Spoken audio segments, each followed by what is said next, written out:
Oriole players now taking the field. Starting pitchers have been out warming up for about 10 minutes.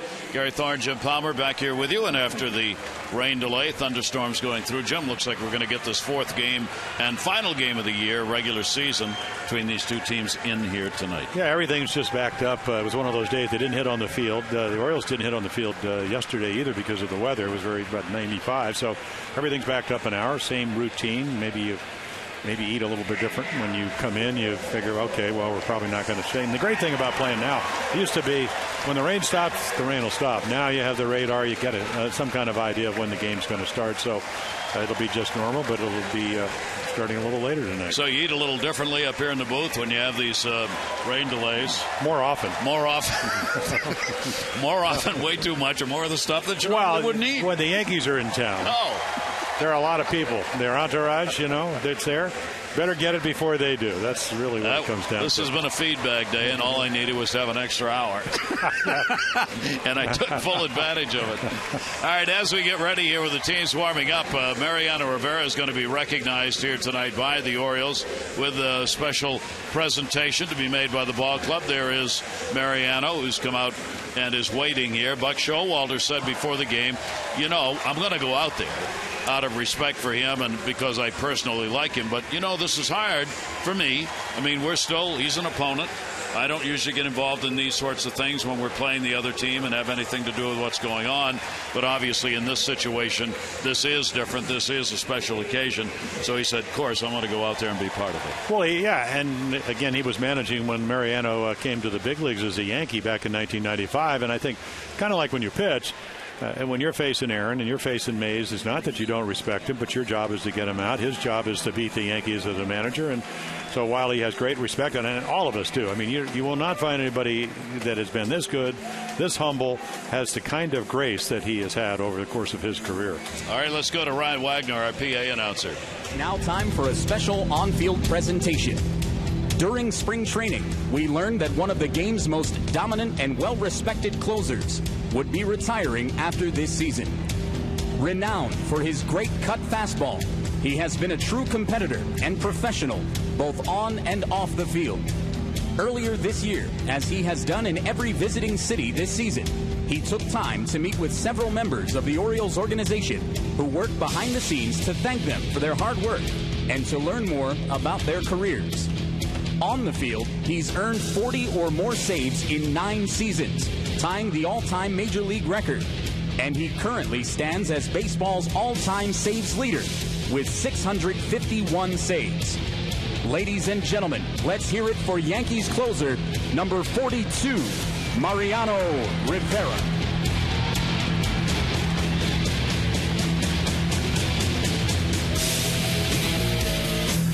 Orioles manager Buck Showalter is here to congratulate Mariano and present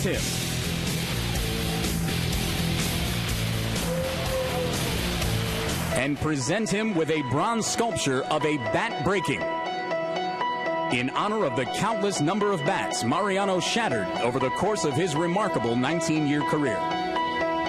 The bat was sculpted by Omri Amrani and his son Itamar of the Fine Art Studio of Rotblatt Amrani in Highland, Illinois. And the inscription on the plaque reads, Mariano Rivera, baseball's all-time saves leader, who pitched 19 seasons for the New York Yankees. His numerous baseball records are surpassed only by his humility, respect, and philanthropy. Presented by the Baltimore Orioles in recognition of his tremendous career and the hundreds of bats he broke along the way. Once again, we congratulate Mariano on an outstanding career, and we wish him all the best in his retirement. Thank you.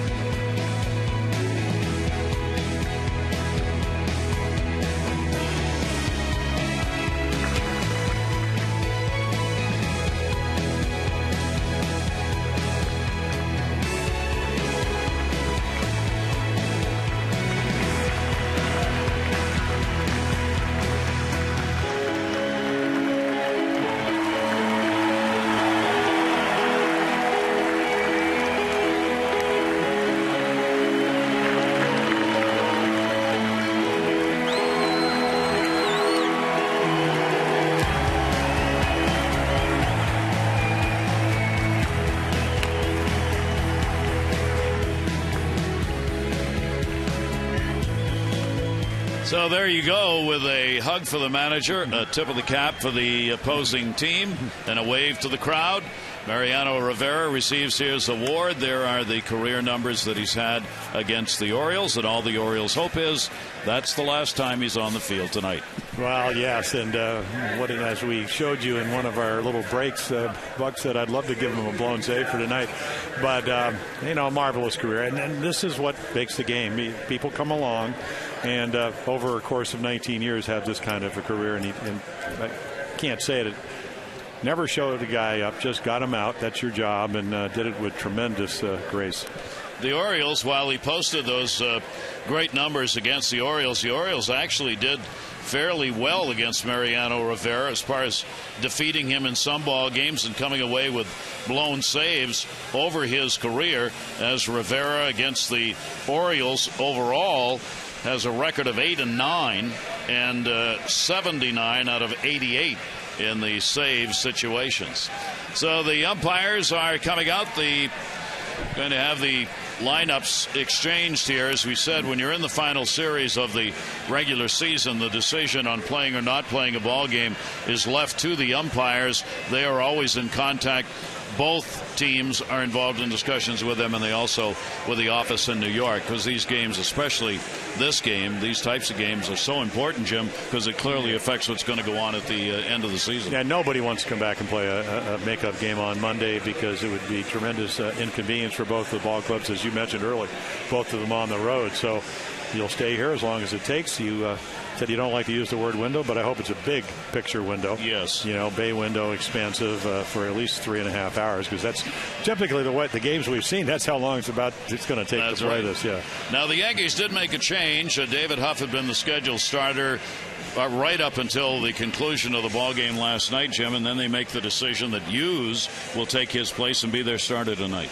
Well, he's 4-13, but like I mentioned in one of our little vignettes, he is 1-9 at home, so he pitches much better away. I mean, this is a guy that won 16 games last year. They haven't gotten him a lot of runs. Oriole hope that stays in tune tonight, because we've seen this is a different Yankee team than the Orioles have seen. Yeah. As you mentioned, they're 9-9, haven't won a series all the way since they went wire to wire, talking about the Orioles, 1997. So not only is it a big game in that respect, but it's just a big game because the only thing, and this is the one thing, the Orioles have not been playing good baseball, but they need to win just about every time out, and that's the one thing they can control. So play better tonight. That's right. And if they get it, again, everything will look entirely different than what it did after the loss of the ball game last night. So the pregame ceremonies, as they recognize the final player who will wear number 42. It has been retired, of course, except for Mariano. He receives the award from the O's, and we've got baseball coming up.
Is brought to you by PNC Bank, for the achiever in you.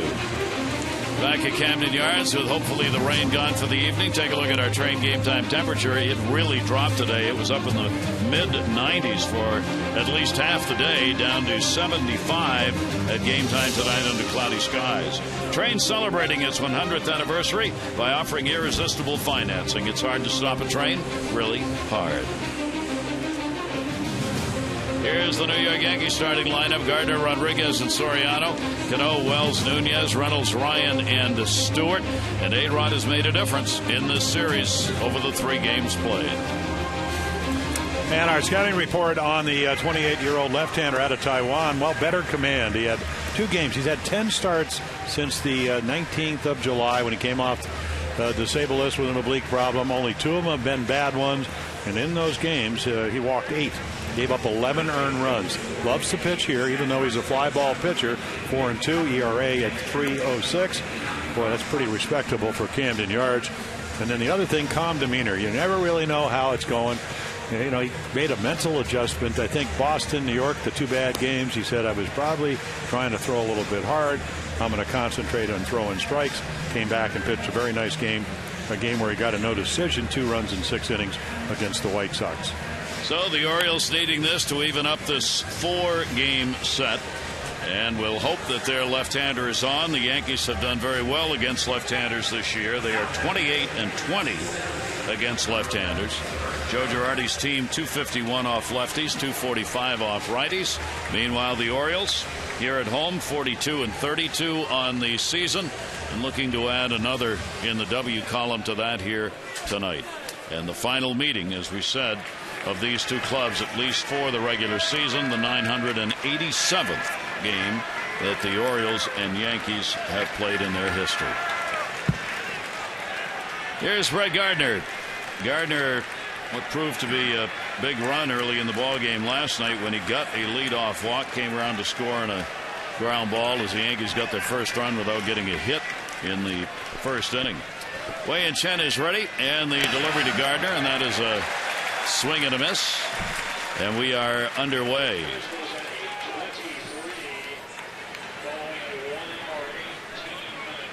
So Chen good against lefties. That's his good side. 3 of the 13 home runs, and Gardner not quite as good as he is against the right-handers. And the pitch will miss. Gardner gets to stay in. 1 defense in center. 2. He's 5 for 8 with a home run off Chen. That'll work. Yeah, one of the few left-handers he's put any kind of numbers up against. Machado will stay in at third base. 1-1 delivery. As you would expect, Girardi has loaded the lineup with the right-handers since they hit 271 opposed to 202 for lefties. So you're going to see Gardner top of the order, and of course Robinson Cano will stay in. But other than that, Girardi's put the right-handers in the lineup. 2-ball, 1-strike delivery to Gardner, and that ball will be fouled back. 2-2. Yeah, Chen is a fastball pitcher. He's going to throw about 70% of his pitches are going to be fastballs. He has a curveball, slider, changeup, probably the best secondary pitch. But he's not a finesse left-hander by any means. When he's going to have a good game, it's going to be because he's going to be able to use his fastball in and out, up and down, and be very aggressive. There are the numbers you talked about, 5 for 8. That'll be outside, and the count will go full. He threatened to draw us another leadoff walk. 3-ball, 2-strike count. Chen has walked 34 in 115 innings, picking up the 81 strikeouts with a left-hander. 3-2. Gardner will pop it back, and as he's been prone to do in this series more than I think I've ever seen him, he has really fought pitches in these at-bats and made these at-bats long. What's amazing, and we mentioned it a couple of nights ago, when you look at his numbers, he's walked a lot, 52. He's hit more home runs. 10 out of his last 17 hits is for extra base hits. He's a doubles machine, but he has struck out 126 times. Yep. 3-2 delivery to him, and there's another one, and he knew it. Well, this is a gutsy pitch. You want to get off to a good start. You know he is their base stealer with 24, and then you throw him a really good slider. Jim Wolf doing the home plate umpire, and he tries to kind of deke him by pretending he's going to go to first, but that arm was up. A-Rod receiving the chorus of everything. 4-game hit streak coming in, 5 for 12, 2 home runs, 3 RBIs. Shift will be on in the infield against him, and the pitch taken for a strike. Rodriguez, couple of hits, 8 at-bats with a home run, lifetime off Chen. And Alex has used the whole field. I mean, 2 home runs to right, doubles to left center, down the line. That'll go to Roberts at second base, perfectly positioned for that one. Defense continues to shine for the Orioles last night against Soriano in the 9th inning. As tough a play as you'll want to make. Barehanded it, made the throw while going down. Just continues to be awe-inspiring at third base. There they are, all Gold Glovers in the outfield. Machado, got to think he's going to win it. Hardy did win it last year. Ryan Roberts has played well. Chris Davis a chance to win a Gold Glove. He's been that good. Not to mention the hitting factor. And then Matt Wieters, a couple of Gold Gloves behind the plate. Now 2 down. Chen looking for a 1-2-3. Soriano will take it outside. Soriano's had a big series, even though it's only a couple of hits. Been 2 home runs, 3 RBIs, a couple of runs scored, and continues to making a tremendous difference for the Yankees since his acquisition. Since joining the Yankees on July 26, he leads the majors in home runs and RBIs. 15 homers and 47 runs batted in 44 games. Nobody higher in the majors over that span. And that will be a pie and away, 3-0. Chen not happy with that last one, especially as it got away from him. Yeah, well, 3 pretty much in the same place. And you throw one. I mean, it's all pitching. You got to have the natural ability, and then you've got to hone the skills to be able to throw your pitches. But so much comes down to muscle memory. And when you get it going right, it's pretty easy to do that. And that's what he tried to do in the second pitch. Missed on the third, and hopefully now can get back into a groove. That's what happened not only in New York but in Boston. He just lost the muscle memory. Couldn't throw a strike. 3-1 delivery. Soriano, after getting ahead, now sees a full count. So 3 balls and 2 strikes on Soriano. Chen coming in, 7 career starts against the Yankees if you include the postseason. He's 2-3. If not, he's 1-3. That's a blast to left field, over, and that's going to fall in for a base hit. McLeod will get it on a hop. Hit sharply. Nate thought about diving, decided better of it, and with 2 down, a single. This is the final game of the series, and the Orioles have a chance for the first time in 16 years to win a season series against the Yankees. Batting average in favor of the O's. The runs have been pretty darn close. Home runs, you see 24-21. There have been lots of them. And the ERA actually favoring the Orioles in this season series. Orioles also wrapping up a homestand, and they are 4-3 on the homestand. Here is Robinson Cano. Cano at 3 for 16 with a home run lifetime off Chen. The hit by Soriano gets him to the plate in the first inning with somebody on. And the pitch up high for a ball. Cano continues with the enormous numbers against the Orioles in his career. .336 average. 28 home runs, the most he's had against any team. Yeah, if there's any hitter in baseball that can hit any pitch you throw, it's the guy at the plate now. We saw that last night. Hunter used his 4th pitch, a changeup. He hit it over the right center field fence to give him the lead. In New York, curveball off of Feldman, fastball off of Gausman the other night, a single up the middle at 97. Well, one of those natural hitters that, I mean, he has great mechanics, because what you'd like to do is get a hitter to carry his hands forward. And one thing that Robinson Cano does is keep his hands back. So it's always in a position, at least the hands, and able to keep the bat head back, and that's why he can hit the breaking ball so well. 287 off left-handers. That's going to be a base hit into left field. He went the other way. Hardy was moved around a bit towards second base. So Cano is on, and with 2 down, the Yankees get back-to-back singles. And that'll set the stage for the first appearance in the series by the veteran, Vernon Wells. Yeah, they signed Wells because of all the injuries, and the Angels, $21 million. He paid part of the salary, and then he proceeded to hit 300 with 6 home runs. Had a great April. Hit another 4 home runs in May, and then started to slump. Granderson came back, then got hurt, so all of a sudden he didn't get as many at bats. But great start for him. 292 off left-handers. Only 213 off right-handers, so you can see the platoon coming out of those numbers. And Wells getting the start in right field. He has faced Chen before. He's had a couple of hits in 8 at-bats with that double. So a big chance here. The Yankees getting the early opportunity in the ball game. First and second, and 2 down.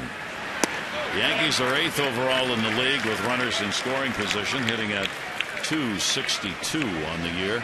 Joe Girardi's ball club somehow has found a way to get things done and scoring runs here in the month of September, second only to the Red Sox in runs scored for the month so far. And we are on day number 12 of this September. 2-0 delivery to him, and a swing and a miss. Big cut on a pitch down low, 2-1. You know, pitching is so much feel, and Wayne's still trying to find out how can I throw the ball around the knees. And it doesn't mean they're going to go there. What it does is if you can get the ball down, you usually have to extend, and that allows you to finish your breaking balls. Hasn't been able to throw a changeup over, but it's only the first. Soriano Cano on. 2-1 delivery, and that's a strike on the inside corner. 2 balls, 2 strikes, 2 down here in the first inning. Game delayed an hour and 18 minutes by rain.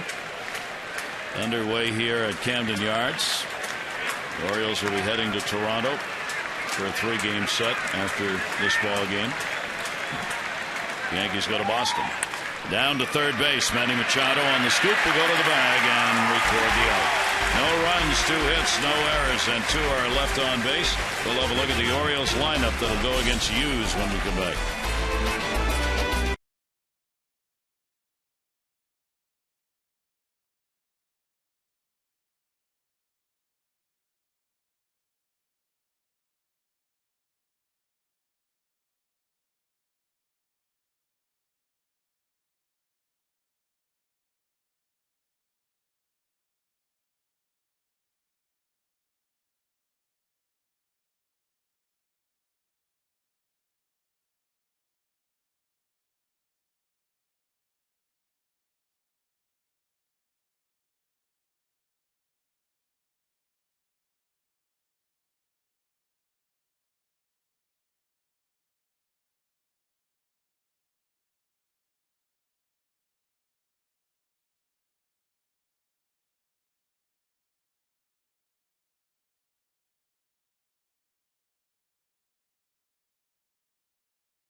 By the fans, as you can see between innings.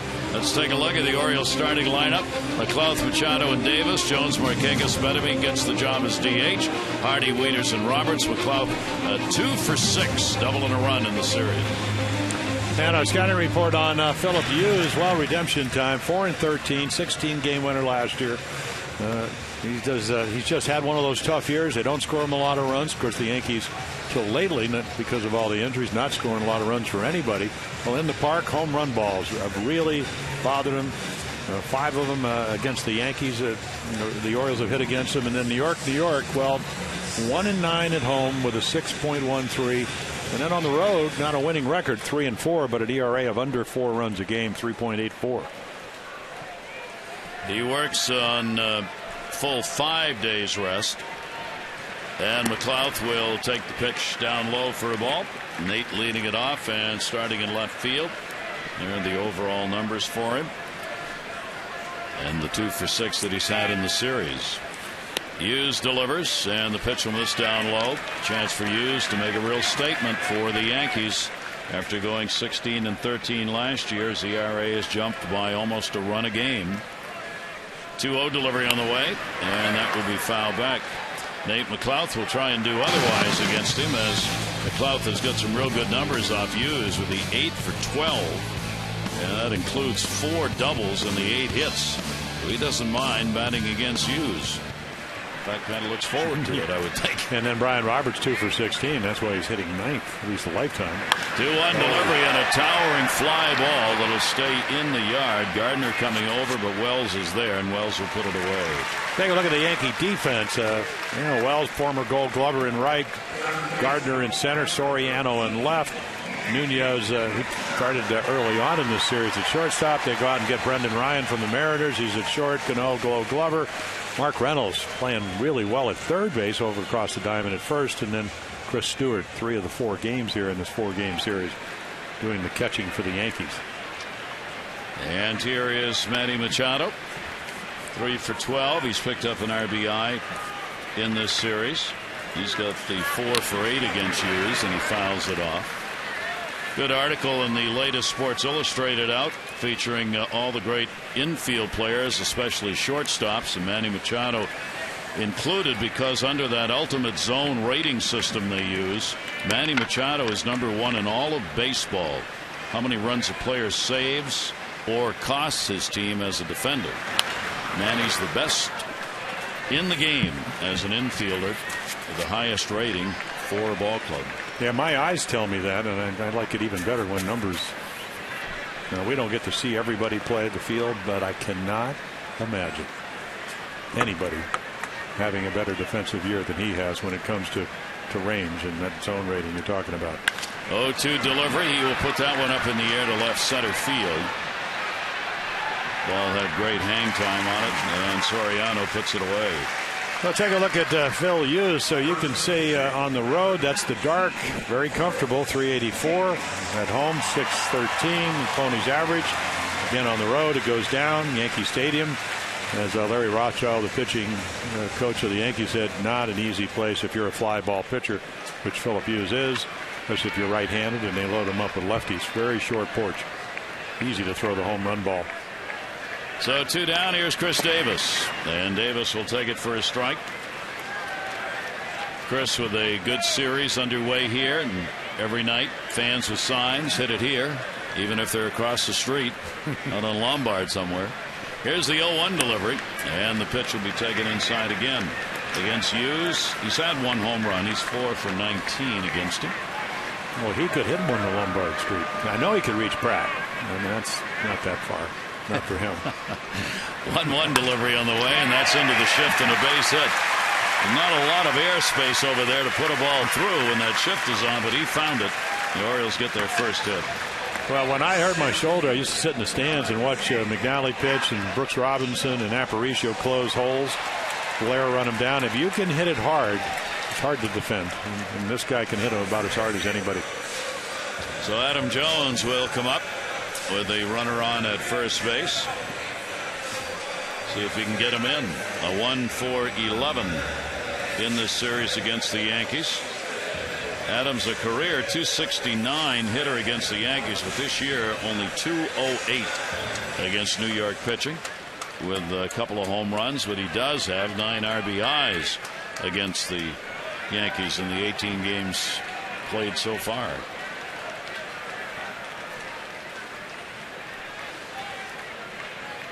And Granderson now is out in center field playing instead of Gardner. Granderson was not in the lineup, so came on after Gardner had an at-bat in the first inning, and pray tell if the Yankees suffered another injury. We'll try and get word on that with Gardner coming out of the ball game. The face kind of told you that. Wow. Pretty placid face from Joe Girardi, but pitch will be taken inside. 1 ball, 1 strike count. Orioles, if you missed it earlier today, have lost Aaron O'Day, at least for the moment. He's had a numbness problem in his fingers and some pain in his fingers. Has been undergoing tests for quite a couple of weeks even, I guess, and they just can't figure out what it is. So he is not going to travel with the team tonight. He had another examination, more testing today. They are hoping to find out what that is. If it's something simple and they can take care of it, he'll join the club on the road. If it isn't, then they're just going to wait until they find out what it is. Yeah, he's been trying to get all kinds of treatment, and one appearance in September. And when you get that, I mean, you can actually pitch games in cold weather and your fingers will go numb because of the bundle. I mean, you just got to think about how you build your forearm up, both the flexors and the extensors, to be able to throw. And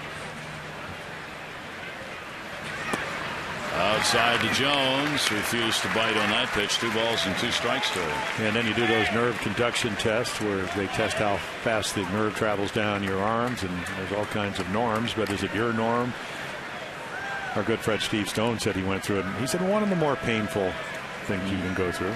So we wish Darren well. I mean, it's very tough, obviously, for him, and for the Orioles, a great loss out of that bullpen. 2 ball, 2 strike count. Davis off first base. Jones off the fist. Mark Reynolds will stand there and put it away. And that will retire the Orioles. No runs, 1 hit, no errors, 1 left on base, 1 complete. Late starting game because of the rain. No score.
Tonight's game brought to you by Miller Lite. Wei and Chen warming up, getting ready to go. And the Orioles defensively will work against Nunez, Reynolds, and Ryan. Coming into today's play, the Yankees with their 2 victories over the Orioles in the last 2 are 1 game out of the wild card, that second spot.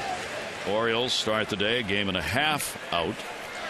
And we'll update you on games that are going on tonight. Red Sox with the Tampa Bay game, and Tampa Bay's got the early lead in that one, 3-1. Kansas City, Cleveland, all involved in the wild card race in the American League. And the pitch is taken for a strike by Nunez. Yeah, Cleveland up on the White Sox. I think they beat them, 10 out of 12. Some really good numbers against. Nunez over the screen. Nunez getting the start at third base. A-Rod, the designated hitter. Rodriguez still a little concerned about the hamstring problem. It came up the other night when he was running the bases and had to play at the plate. 0-2 delivery. That'll be fouled off. Nunez with a couple of hits and 7 at-bats in this series, playing both short and third. Now you love this count because you don't have to throw him a strike. Good high ball hitter. That's pretty much what he does. 3 years ago, most home runs, 5. 1 this year. A little too quick. Nunez backs out. Nunez hitting only .213 off lefties, .277 off righties. 0-2 count. Chen outside with it, 1-2. Yankees 6-5 this month. The Orioles also 6-5 in the month of September. The Orioles have got to put a win streak together. Same thing the Yankees are saying. That'll be a base hit into left field. Got it in, but got it up, and Nunez could reach it, and it's a leadoff single. Let's open our Major League Notebook to our East Winds page. The Tampa Bay Rays on August 24. They led the American League East 9.5 games. They don't lead it anymore. The Red Sox 14-3 in their last 17. Their magic number to win the East is now 8. Orioles' next opponent, Toronto. Edwin Encarnacion has missed the last 3, a sprained wrist, and not in the lineup again tonight. The Orioles head there for the first of 3 in Toronto tomorrow. I think Jose Bautista is not playing the rest of the year. Yep, he's done. Yeah. And the pitch to Mark Reynolds taken up high. Former Oriole with a 2 for 8, including a home run and a couple of RBIs in this series. Well, another great high ball hitter. Nunez, the pitch to him, where you wanted it. Here's the 1-0 delivery and a floater that misses up high. I was looking at the standings. It's so hard. People don't oftentimes believe it, but after the All-Star break in the American League, the division leaders were Boston, Detroit, and Oakland. The division leaders today, Boston, Detroit, and Oakland. National League leaders, Atlanta, St. Louis, Arizona. Today, Atlanta, St. Louis, Dodgers. And that ball's going to be out of here. Mark Reynolds, goodbye, home run. A 2 RBI homer for Reynolds, and the Yankees take a 2-0 lead.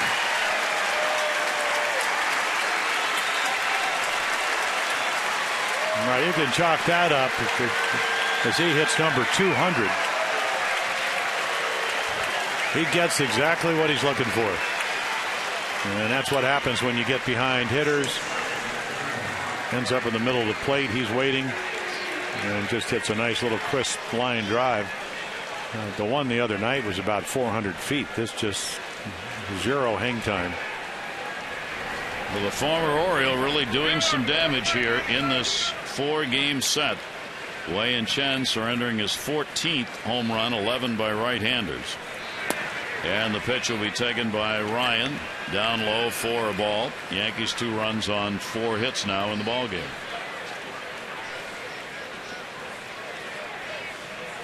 Reynolds with 64 RBIs on the season, and with the Yankees, he's really done a job. Reynolds in 22 games hitting over 280, 4 home runs with the Yankees, and 16 RBIs. And the pitch will be swung on and missed, and a 1-2 count on Brendan Ryan. And just imagine the luxury that Joe Girardi's had, the Yankee manager, where he can plug him in. Plug him in as a DH. We've seen him play second base. We've seen him play third base. We've seen him play first base, and played them well. All of them. Yeah. Off the plate to the backstop, 2-2. Well, superlative when we talk about Reynolds at first base last year for the Orioles, but Chris Davis has done a great job, but certainly misses bat when it talks about Reynolds. Down to third. That'll be foul. Yeah, Mick Kellner is wondering where it is. It's right behind him.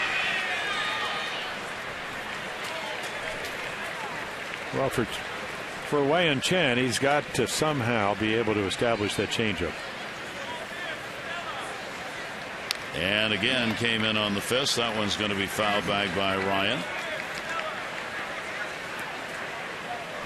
The Chen with a long ball, and the Yankees, as we showed you, these two teams have pumped home runs. Yankees on the year have had in this series 22 home runs, and the Orioles have had 24. 2-2 pitch, and again in, and again. Just fights that off to hold the count. A pretty good pitch. Brendan Ryan doesn't have the real quick bat. The hits he has gotten against the Orioles, and not a whole lot of them, and usually out over the plate. Right field up the middle. 2-2 delivery on the way, and that will miss. Ryan making his debut yesterday, arriving just the day before in a deal. Once they found out Jeter was going to be out for the year, came over from Seattle. Player to be named later in the trade for Brendan Ryan, and Derek Jeter will be a fan for the Yankees and a cheerleader the rest of the way, and their captain. He got him one away. So 40 pitches now to get 5 outs and gets him to chase. I like the line. Derek Jeter is undefeated as a cheerleader, because when he doesn't play, he does cheer. Yes, he does. Yeah. I remember Terry Crowley used to say that about Pete Rose. He said you would never ever know. You would think it maybe it's the 9th inning of the World Series and you're down 3-2. That's the way he cheered for his teammates. And Jeter's that type of guy. Here is Chris Stewart, their catcher. Stewart's had a 1 for 5 in the series. Chen's pitch to him will be popped up, and that'll be out of play. Yankees have had one catcher go down in this series, as Austin Romine did have a slight concussion first game of this series on a foul tip on Tuesday and had to come out of the ball game. Certainly hope he's able to overcome that quickly. So Stewart getting the starts, and a swing and a miss on that one. And no chance on that. Well, there's the first changeup, and it was a good one. Throw so many fastballs, changeup's imperative.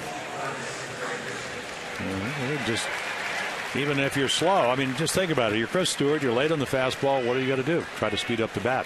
Changeup makes a good pitch, well out in front, because he's trying to get a little quicker, and you get the strikeout. So here's Curtis Granderson getting his first at bat. Came on for Gardner. Gardner struck out in the first inning, and we understand it's a left oblique. And watch this on the swing, a left oblique problem. And there you see him grabbing it, and then had to come out of the game. So Granderson in center field puts a left-hander in for a left-hander. Gary, what the other night you said that Jim Presley, Oriole hitting instructor, how many 19,000 swings maybe over the course of a year? Closer to 20,000. Yeah, and that's what happens when you try to put the brakes on. There's a good slider. He got him. He strikes the side out, but Nunez singled and Reynolds homered, and the Yankees have a 2-0 lead.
Greg, you've already won $500 for being selected, and $100 more for every Orioles hit during the game, and an extra $500 for any Orioles home run in the 5th inning. For the latest info on new games, current promotions, and second chance contests, visit mdlottery.com today. Orioles bat bottom of the 2nd inning off Hughes.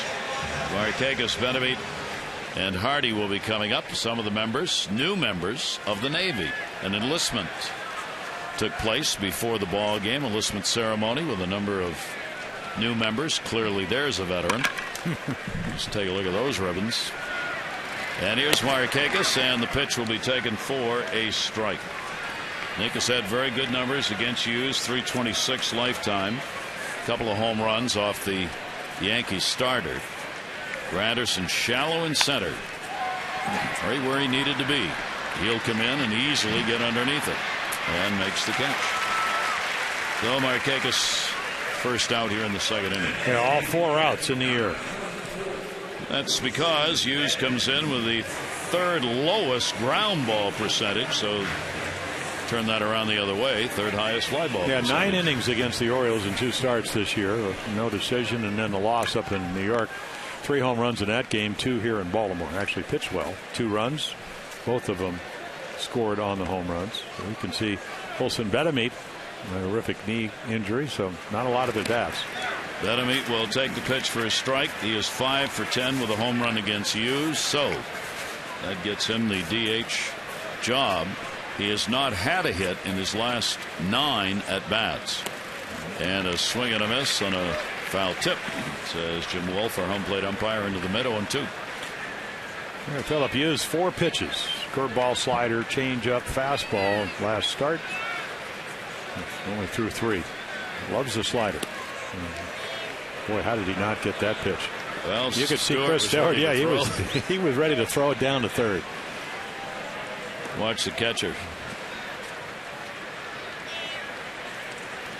I think shaking his head, it. yes. Yeah. And that pitch will be taken inside. So Betemit gets a 2-ball, 2-strike count from Hughes. First game against the Orioles in April. He took a loss. 5 runs, 9 hits, 3 innings. Second start, non-decision. 2 runs, 5 hits, 6 innings. Lifetime against the Orioles, 6 and 5. And Betemit, there's that pitch down and in. Got him that time. Yeah, there's the slider. So about a 9-mile-per-hour difference. I mean, look at the late finish on it. Throws it just inside the glove. We got a guy that's not a lot of at-bats.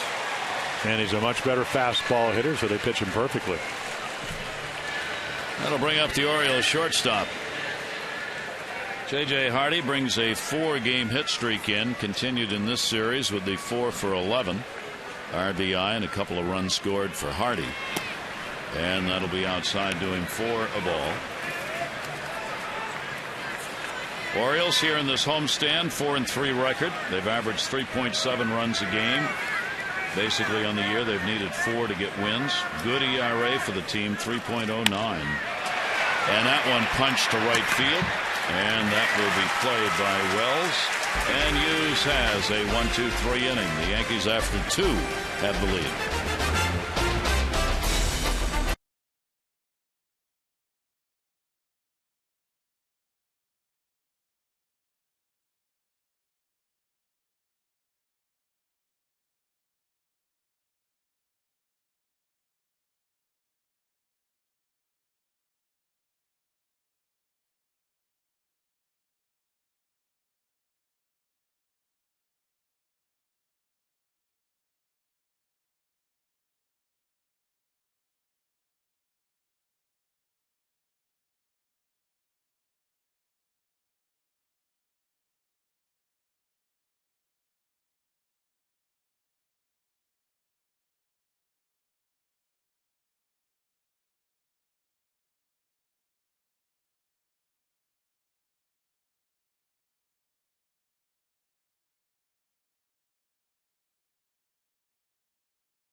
Which he struck out. Now watch this and watch how many pitches. Here's the first one.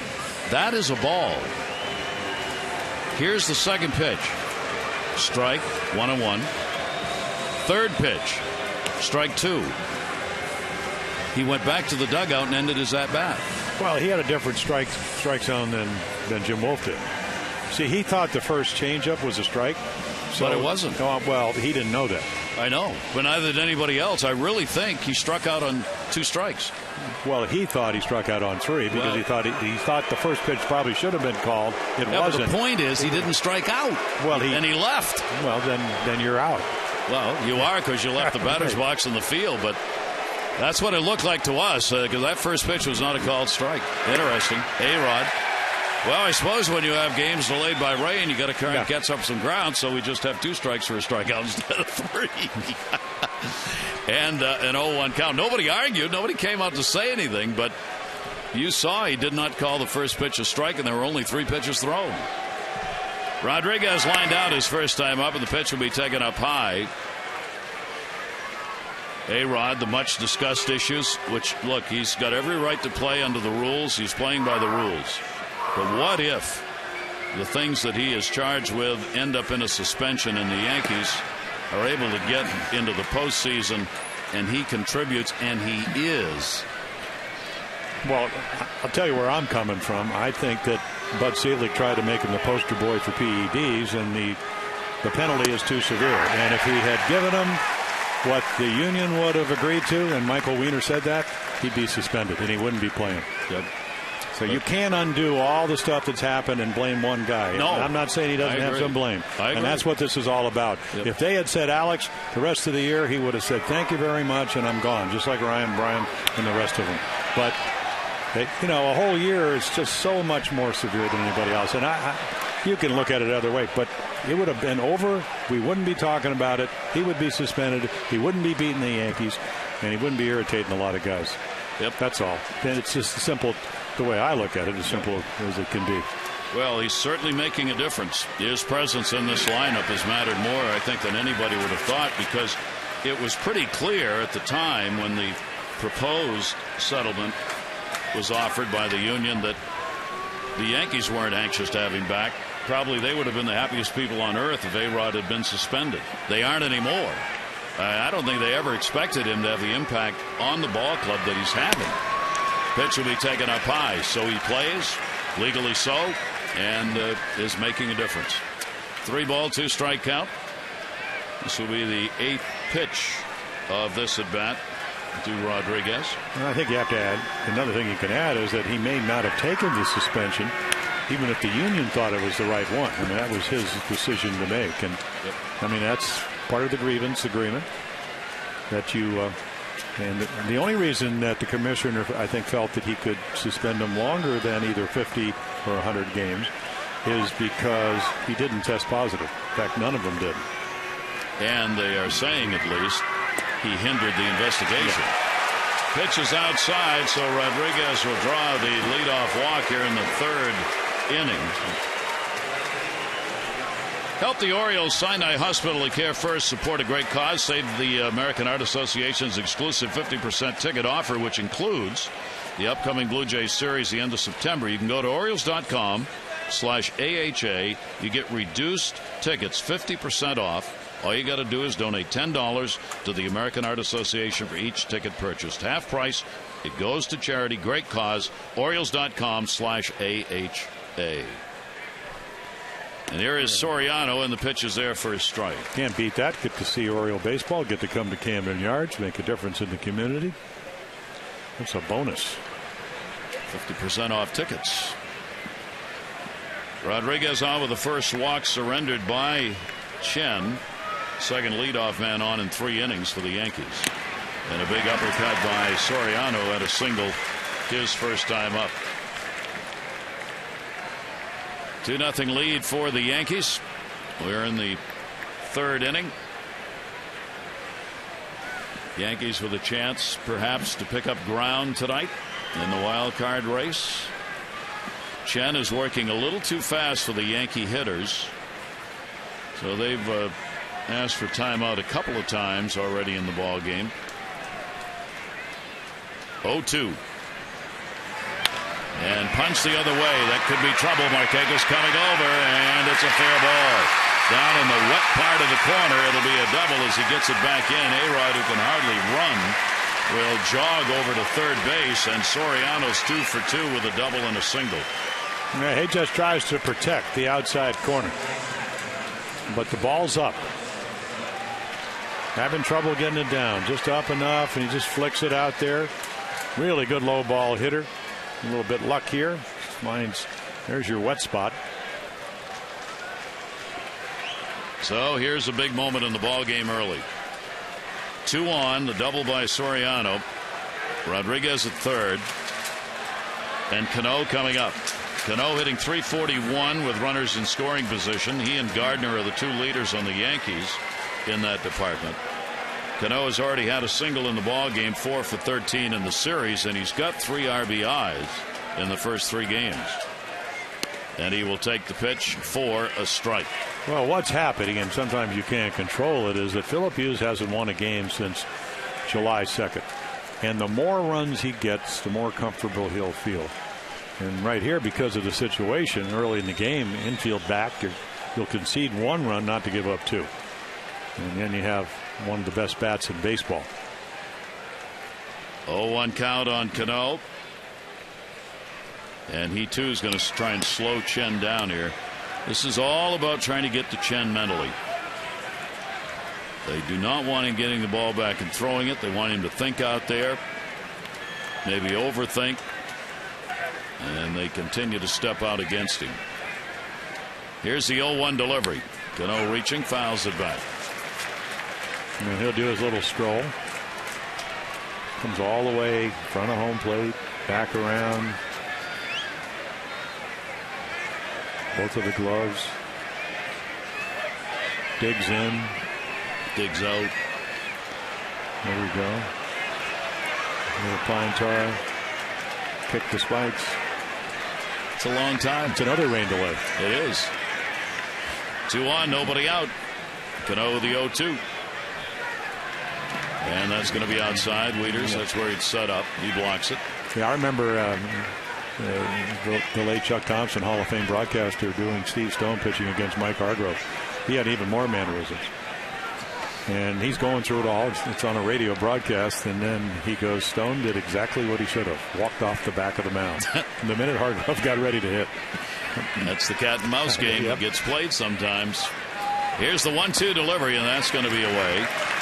So the count goes to 2 balls and 2 strikes on Cano. Now, you really like the count 0-2, but now, because you haven't been able to execute either of the sliders,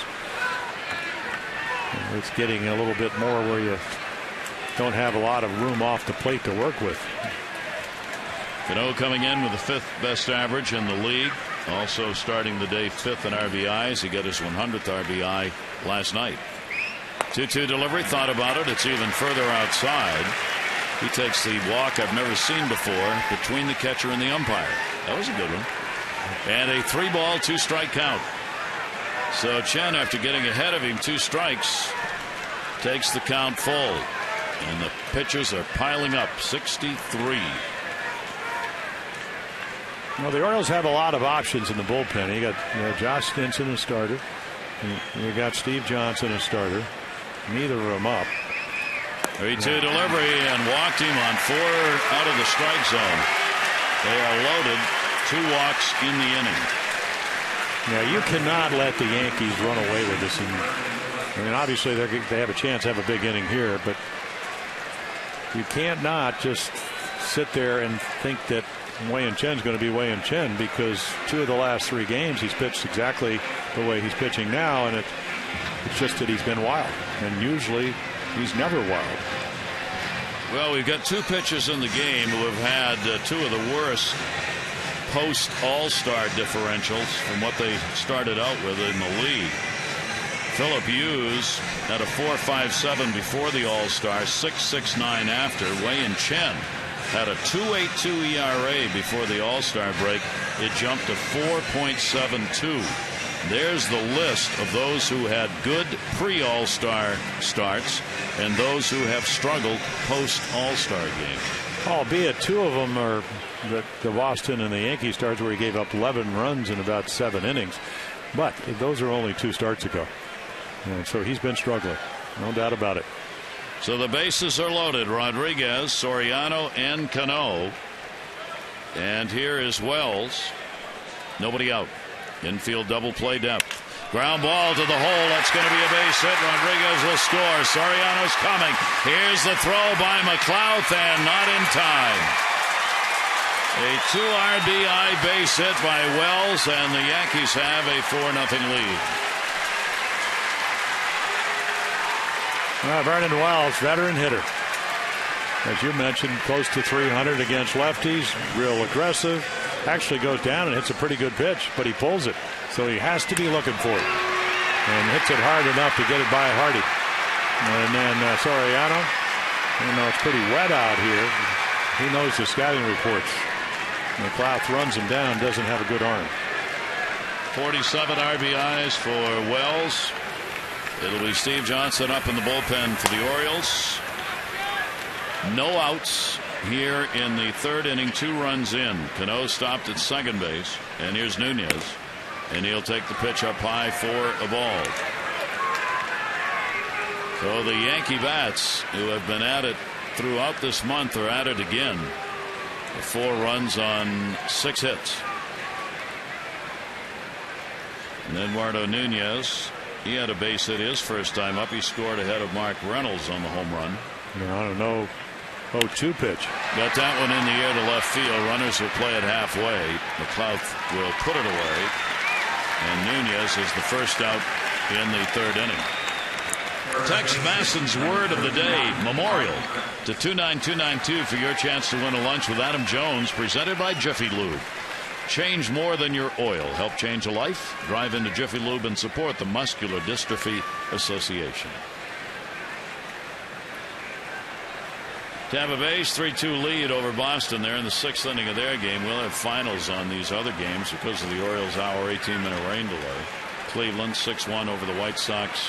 They're in the 3rd. Here is Mark Reynolds, who had the home run.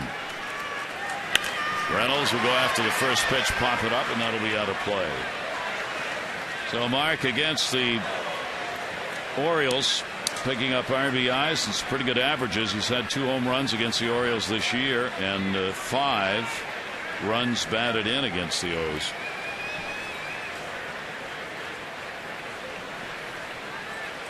Cano at second, Wells on at first.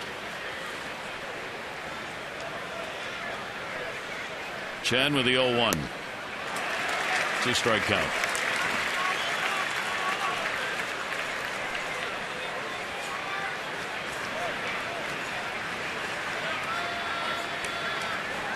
Chen here at Camden Yards this year has gone 4-2 with that 3.06 ERA, but the Yankees have already got 4 off him in this ball game. Here's the 0-2 delivery, and Reynolds, and a pitch that was tying him up inside, is down. Yeah, down in the zone. Set it all up with a great changeup pitch before that, and then once they think you have more than one pitch you can get over, it becomes a little less difficult to pitch.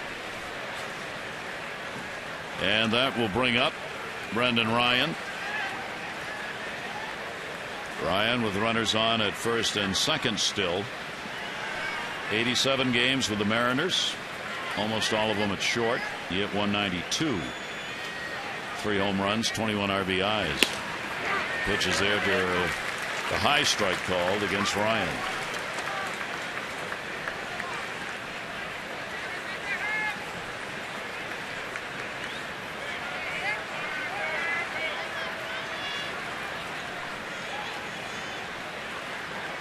Here's the 0-1 delivery.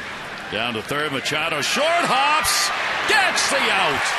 As Manny Machado pulls off another outstanding defensive play. Denies a hit. Saves a run. Force out on Cano at third base. Yankees, though, will get a couple in. They do it on 2 hits and they leave 2 on. Yankees up 4-0.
Of Orioles spring training is a great destination for culinary adventure. From the fresh local seafood to an array of Zagat-rated restaurants, you can learn more by going to savorsarasota.com. And a great time to go for baseball fans. The Instructional League starting September 16th through October 8th. Games are free and open to the public at Ed Smith Stadium, the spring home of the O's. Then you can go to the beach.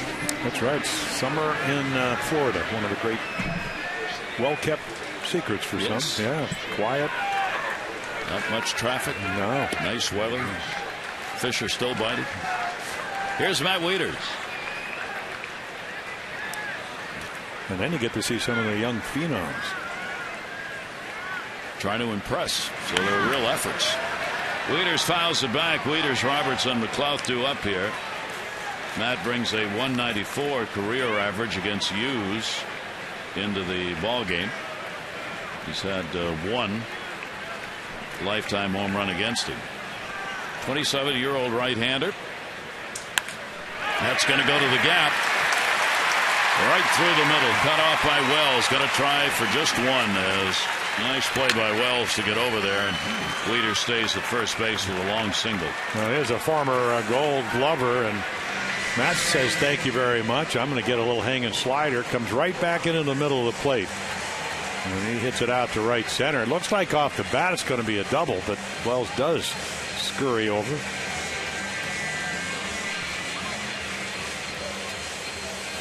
So the Orioles get the leadoff man on for the first time. Hughes has struggled with that. He's retired only 59% of leadoff batters. Low number. You want to be up around 70. Here's Brian Roberts. Roberts 2 for 16 off Hughes. And they give him the hole because they play Matt Wieters. They'll hold him on the bag. Mark Reynolds usually he'll come off a couple of steps because you'd love to be able to. I mean, we saw Brian do this 2 nights ago. In fact, he's swinging the bat extremely well. Great at bat off of Rivera last night with 2 outs in the 9th inning as the Orioles tried to come back and catch the Yankees after trailing 5-3. Brian hitting .238 in September with a couple of home runs and an 0-2 count on him. Wieters close to the bag at first.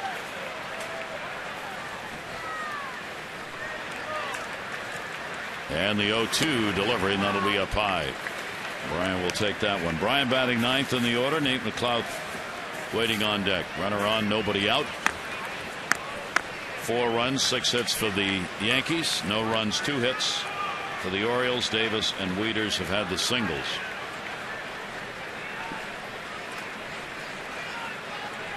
One-two. Had some movement on that pitch. Roberts is retired. Hughes gets his second K. Now late breaking slider.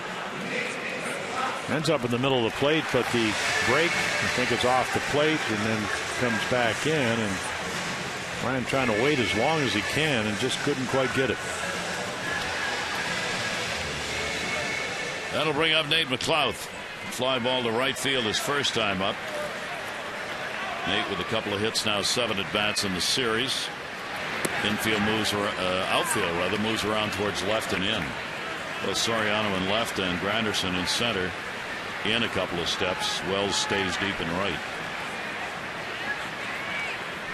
Yeah, Nate just missed a home run the first time. I mean, he hit it pretty deep right center field. And got that one to right. Wells coming. It'll stay up for him. Wieters will get back to first base. 2 down. Yeah, pretty nice defense behind Philip Hughes tonight when, Gardner out, but Granderson a normal center fielder, and then you got a Gold Glove out in right field. So there are 2 down, and Manny Machado flied out to left field. His first time up will stand in. Manny came in hitting .253 against the Yankees on the year with a home run and 6 RBIs against New York. Final game, regular season. These 2 teams will play against one another. 2 down, Wieters at first. The Yankees have made ground by winning games against the Eastern Division opponents, these so-called 2-for-1 games. Yankees at 35-31 against the East. The Orioles 28 and 31. I mean, Hughes is trying to do something he hadn't done all year, which is beat the American League East. 0-3. Be something for them. Chevrolet League Leaderboard brought to you by Chevrolet. Find new roads. Multi-hit game leaders, American League. Hosmer with Kansas City. The Royals very much in the postseason mix. And you got Manny Machado with 52, only 3 behind. Machado will take it outside. 1-2. Yeah, Eric Hosmer, I think he must have paid attention to George Brett when he was the interim hitting instructor for about 6 weeks. 1 ball, 2 strike count. Leader's chatting with his former teammate Mark Reynolds as he gets the lead over there. Hughes 1-2, 2 away. All the way to the backstop on this one, and Leaders will jog down.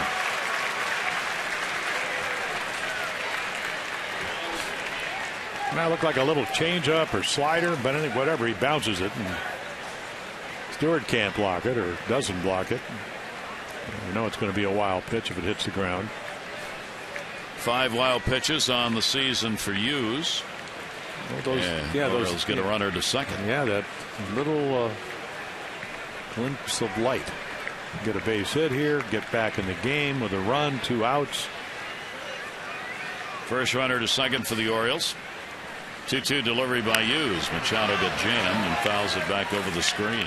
Yeah, Phelps done a nice job tonight. He got Jonesy, jammed him, able to pitch in. Orioles 8 for 20 with runners in scoring position in this series.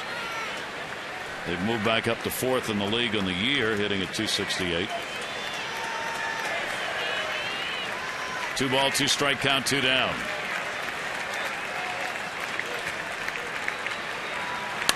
And that's going to get a run in. Manny Machado slices it. Wells up to hold him to a single, but the Orioles are on the board. RBI. Leaders crosses, and it's 4-1. Yeah, pretty frustrating for the Yankees. Exhilarating for the O's. The wild pitch. Joe Girardi, former catcher, said, boy, that ball should have been blocked. It isn't. Nice little at bat right here. Fastball in the middle of the plate. Leaders not a lot of speed, but he easily scores on the ball down into the corner. Machado gets his 70th RBI of the season. And the Orioles get on the board on their 3rd hit. All singles, 2 in the inning. The wild pitch mattered, at least to this point. Here's Chris Davis. Davis, a single his first time up. Chris looking for the long ball on that swing. Still leads everybody with the 49 homers. 6 ahead of Cabrera in the American League. In the air, left field. It'll be over in foul territory and no play. Take a look at our Crush Lodge start date 9/12. For Chris Davis chasing Roger Maris for the all-time American League single season home run mark. 49 right now. Maris had 56 at this point in 1961. So Chris right now is on pace for 55, which would be a new Orioles record. And of course Maris ended up with 61 in 61. Oh-2 delivery, and that'll be inside. David Huff, who had been a scheduled starter until last night, is now up in the bullpen. Chris Davis, only a couple of home runs this month so far.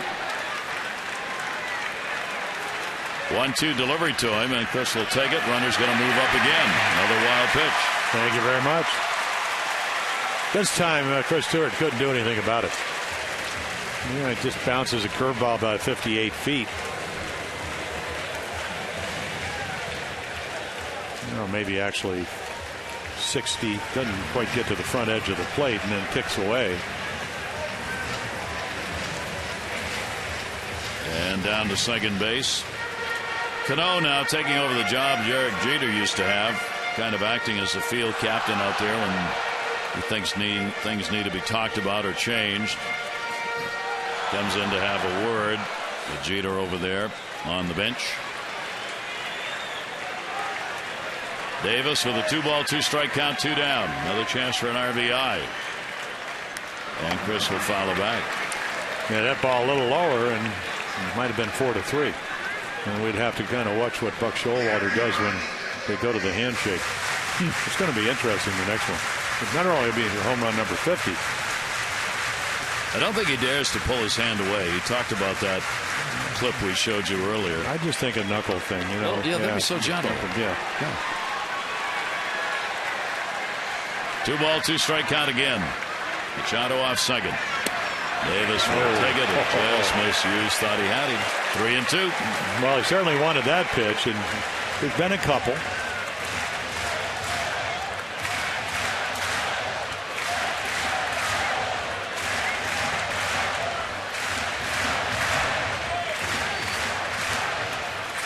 Orioles 1 in, 1 on in the inning. 2 down. 3-ball, 2-strike delivered to Davis. Home runs for Chris this season. He got 9 in April. Good start. May he had 10. In June he picked up 12. That's his high month. 7 in July, 9 in August, and now 2 here in September, which at this pace obviously would be his low month for home runs. But he does hit them in bunches. Yep. I mean, obviously guys are, when you get to 49, they get the tendency to be a little bit more careful. 3-2 delivery on the way, and spiked off the handle that time. But invariably, and I mean this is the key down the stretch, not only for Chris but for the Orioles, is that you have protection. That's Adam Jones hitting behind you, but people have to get on like right here. I mean you do have a first base open, but you're ahead 4-1, so you're not trying to put anybody on. But if they can protect him and where they have to pitch to him, they get a lot better pitches down the stretch to hit. Otherwise, why would you throw him a lot of strikes? Orioles, they have scored 4 runs or less now in 8 of their last 9 games. And they have scored just 60 runs in their last 16. 3-2 delivery, and that one will be fouled back. Well, the Orioles need to pick up the offensive pace here the rest of the way, a little bit at least. The 4 runs generally has been enough for them to win. The starting pitching, of course, has been outstanding over the last 3 weeks for the most part, but now the bullpen's in trouble with the injuries. Yeah, the attrition and overuse. Pitching all those innings, yeah. 3-2. Davis battling here against Hughes. And Chris on the off-speed pitch swings and misses. Play's going to have to be made. Stewart gets it there, and that will retire the side. Orioles will pick up 1 run on 2 hits, no errors. The base runner will be left on. It is now a 4-1 Yankee lead.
Chen coming into the ballgame with 81 strikeouts.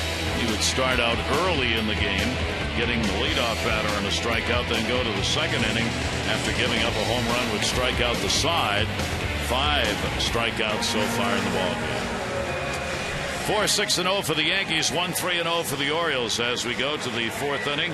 Game delayed 1 hour and 18 minutes by rain. Since it's been dry, hoping it'll stay that way. Yeah, and Wei Chen just has to get back to a little more where he was, at least late in last inning, which is to use all his pitches, get ahead, throw strikes, and establish something other than the fastball, because it's been in the middle of the plate a little bit too much tonight. There's the off-speed delivery, and that is going to be a called strike. Here is Chris Stewart, a strikeout victim in the second inning.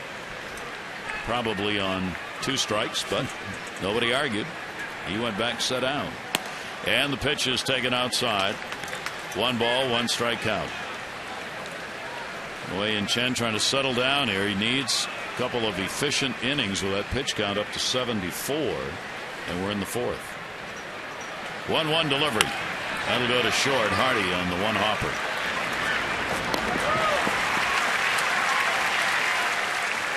Fan Appreciation Week begins on Tuesday, September 24. The Orioles begin the final homestand of the regular season against the Blue Jays and the Red Sox. The week will be capped off on Sunday, September 29. First 25,000 fans, 15 and over, get the Chris Davis AT&T Fans Choice bobblehead. So buckle back up, get your tickets, cheer the O's on 888-848-BIRD or Orioles.com. And what a finish it should be. The pitch on the inside corner for a strike.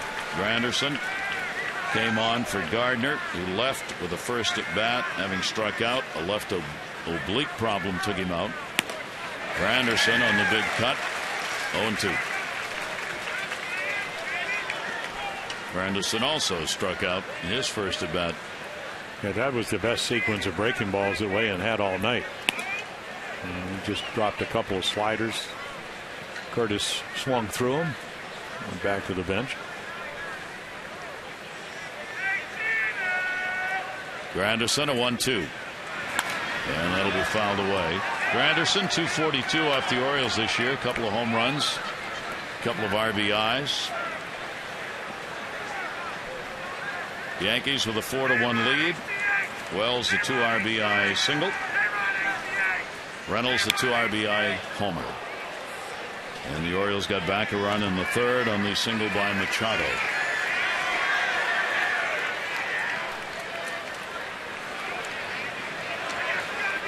One ball, 2 strike count.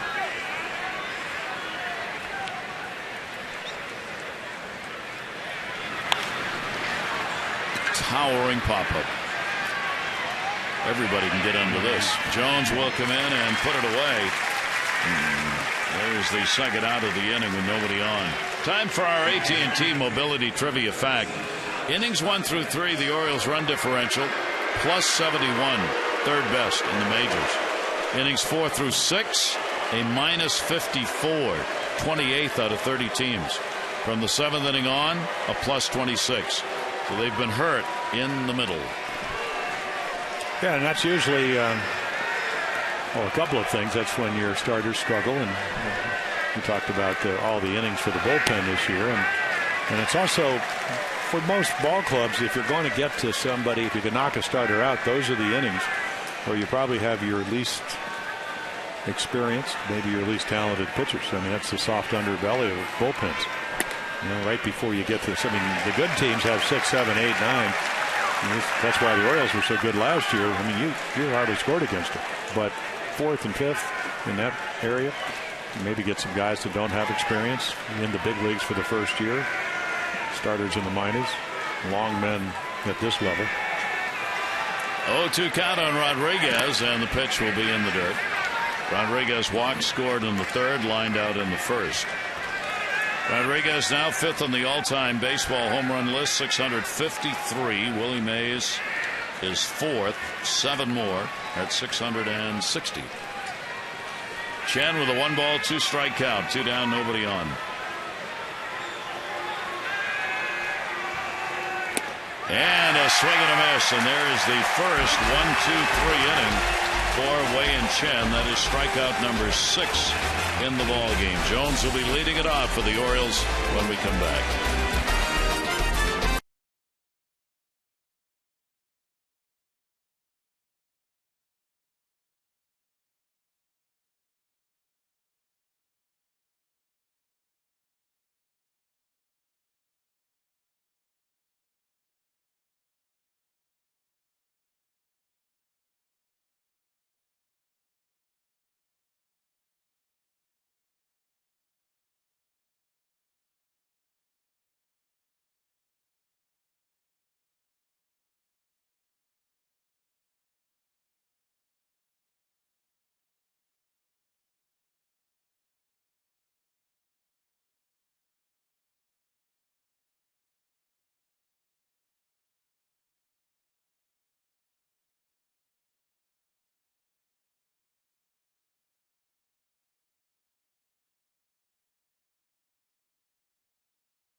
With the minor league seasons having concluded, looking at some of the leaders, Caleb Joseph at Bowie in hits, Jason Priddy, Norfolk, Buck Britton, also at Norfolk, Garabez Rosa with 127 minor league ballparks, and a couple real close, of course, Aberdeen and Orioles are on the road. I mean, even Norfolk. Only 239 miles. I'm trying to find Dubuque, Iowa tomorrow. Field of Dreams. Dubuque, Iowa. Yeah. Is that on your GPA? Hopefully. That'll go to third base and caught right in the middle on that one was Nunez, and Jones is on to lead off the 4th. That's what you need. Wild pitches, clutch base hits. That's what Machado got. The misplay right here. Well, that's why when I pitched, I had Brooks Robinson. The Orioles pitchers now, they get Manny Machado. So Girardi's on his way out. Philip Hughes getting the start. Looks like he's only going to go right to here. Hughes is going to come out of the ball game, and they'll bring on the proposed starter, Huff, who is going to be making the start until the conclusion in the ball game last night. Yankees have a 4-1 lead.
game last night.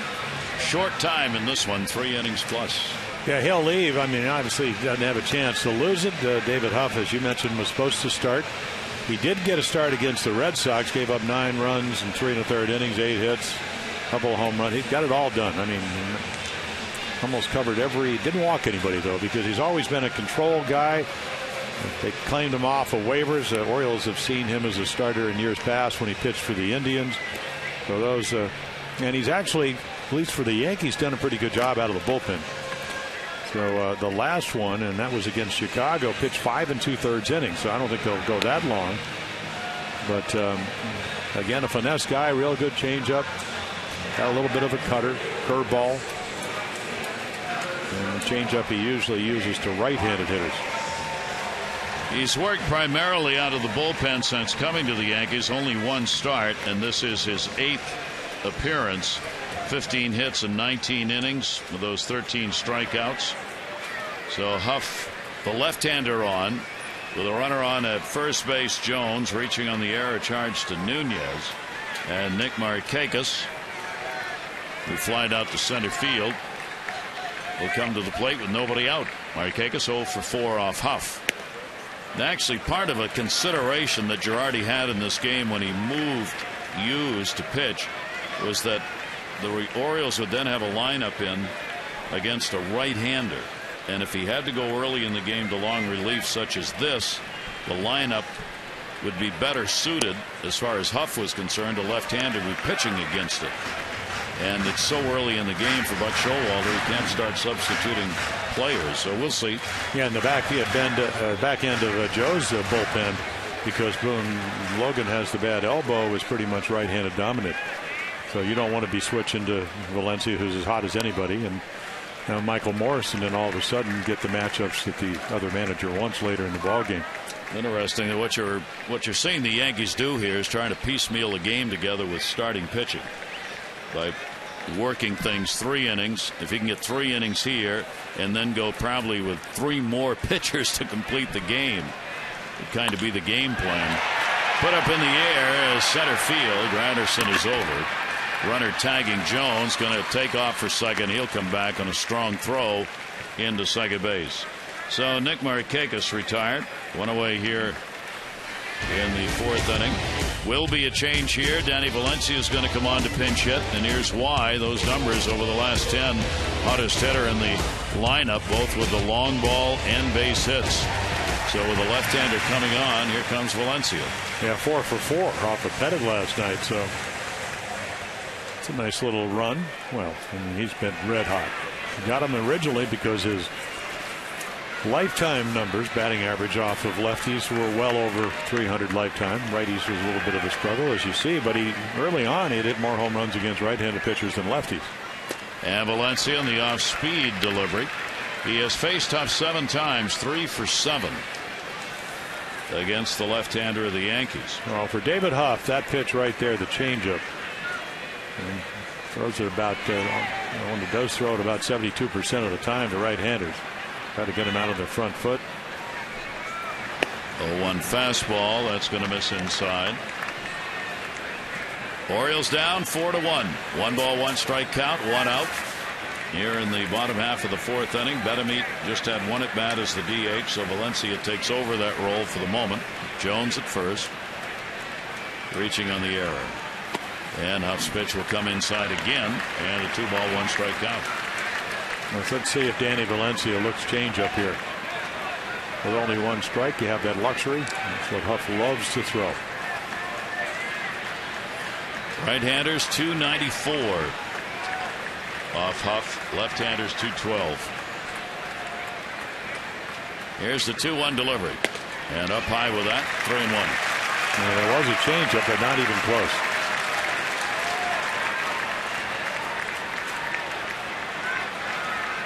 So they have 11-man bullpen, now down to 10 minus Boone Logan, 9 available arms behind Huff.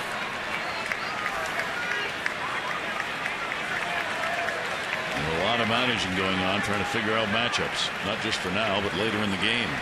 3 ball, 1 strike delivery on the way. Valencia, he's going to stay hot. Oh, great diving catch made. Soriano, and Jones Bunts back to first. A sinking line drive and a big out.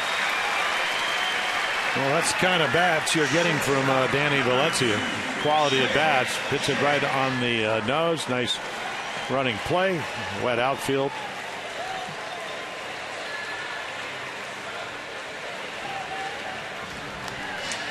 So a second out recorded here in the fourth inning. And that will bring up Hardy. Hardy 2 for 8 with a home run. Lifetime off Huff. Jones still at first base. 2 down. And a strike taken.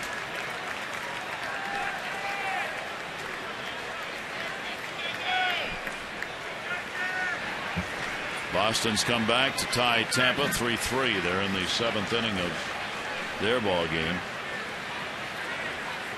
And the pitch is a strike on the outside corner. We were talking about how teams have not changed positions. Only Arizona, which was in first at the All-Star break with the Dodgers, moving ahead of them since. The wild card teams are the same as well. They haven't changed. That ball will go to short, and Cano will come to second base to get the force out on the runner Jones. Hardy in the fielder's choice will end the inning. No runs, no hits, 1 error, 1 left on. Yankees lead it 4-1.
News and notes here. The Kansas City Royals, what a surprising run.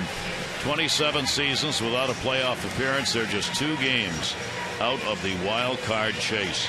Cleveland, they opened the series tonight against the White Sox. They've won 11 of their last 13 against the White Sox. They have a 7-2 lead in that ball game tonight. Cleveland does.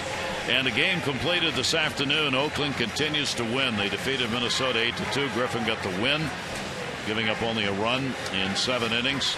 Reddick, who has been red hot with a long ball, another home run and 3 RBIs. Oakland ahead of Texas by 3 games starting the day, picking up the win. That's for the American League West lead.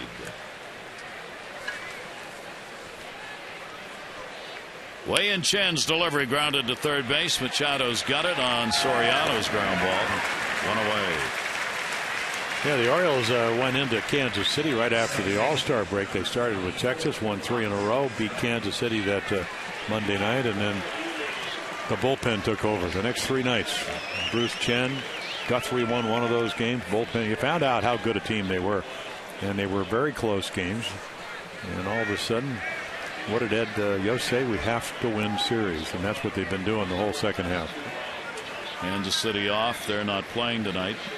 Cardinals are trailing in the 4th inning against Milwaukee, so it's a chance for the Pirates to gain a game on the Cardinals. And if they do, they'll be tied again for first place in the National League Central. If the Cardinals lose, Pirates have won.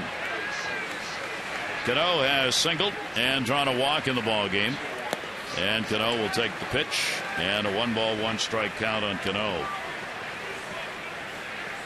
great finishes. Our teams are down to their final somewhere between 17 and 19 games. Lots of scoreboard watching and lots of outstanding baseball to be played.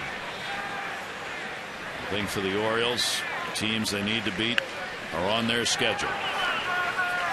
And the Yankees here in this 4-game set really need a win tonight, need to go to Toronto and at least win the series, if not try and sweep the Jays, who have struggled. Then you're back, you got Tampa Bay and you got the Red Sox. And you just have to keep winning, and that's not always easy when you're under 500 against American League East teams, something you did so well last year. And then, of course, the team you're playing, they're saying the same thing. Yeah, exactly. 1-2 delivery, and Hardy's got it. It was stung, but it's the second out of the inning. Well, the special caps featuring an American flag patch worn in last night's game by the Orioles players and coaches are now available at auction. It's at Orioles.com/auction. Each cap autographed with a player or coach who wore it, authenticated by MLB. Proceeds from the auction benefit Signal 13 Foundation. Their support work for the Baltimore Police Department personnel. Visit Orioles.com/auction to make your bids. First ball hitting Wells, who's had a big hit. 2 RBI single in the 3rd inning with the bases loaded. As the Yankees got 2 runs on 2 hits in the 3rd, 2 runs on 2 hits. A Reynolds home run in the 2nd.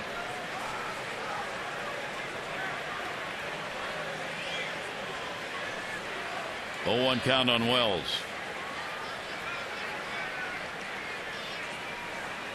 And a ground ball to second base. Roberts moved that way. He'll get the out. And Chen retires him in order. That's 2 clean innings in a row and 9 in a row that he's set down. Now, since we have the rain delay, we ought to have at least 2 pretzels. 2, please. 2.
Yankee lead.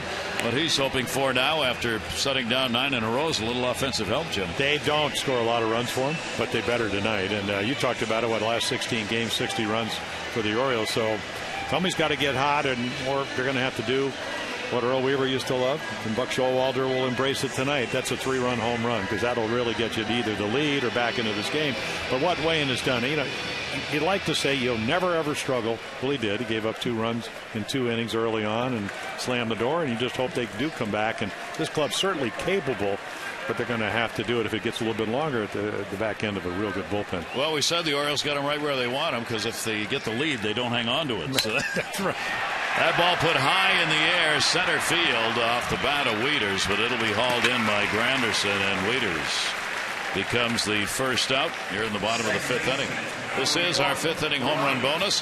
For this inning only, today's Maryland Lottery Hit It Big contestant of the game gets $500 for any Orioles home run. Greg Rogers has already won $800. And for all the latest info on new games, current promotions, and second chance contests, visit mdlottery.com today. David Huff on for Hughes, who gave up a run on 3 hits over 3+ innings. He didn't walk anybody, struck out 3. Ryan Roberts, a strikeout victim his first time up, gets a chance here. 1-0 delivery to him. And a strike called. 1 ball, 1 strike, 1 down. And late on that one, and a 1-2 count. Yeah, if you throw enough changeups at 81, 83, that 90 will look a lot firmer, and perfect point right there. 1-2 pitch, tried to lay it in on the outside corner and missed. For Brian this year, hitting .256 right-handed, .240 left-handed. 3 home runs, 3 out of 5 he's had from this side of the plate. And again, that fastball by him up high. Yeah, it's like 110 if you can change speeds, and especially when you have that change up in your back pocket. And, obviously, he chases one out of the zone. That's usually not what Brian does, but thought he could get the bat to it, just couldn't time it. 24,659, 24659 the attendance here for Game 4 of this set and the final game of this homestand. Nate McLeod takes it for a strike, 2 down, nobody on. McLeod has flied out to right field twice in the ball game. This one's going to go to second base. Cano's there to get it. That is a quick inning. Orioles are set down in order for the second time in the ball game, and the Yankees able to protect their 4-1 lead.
Dave Johnson.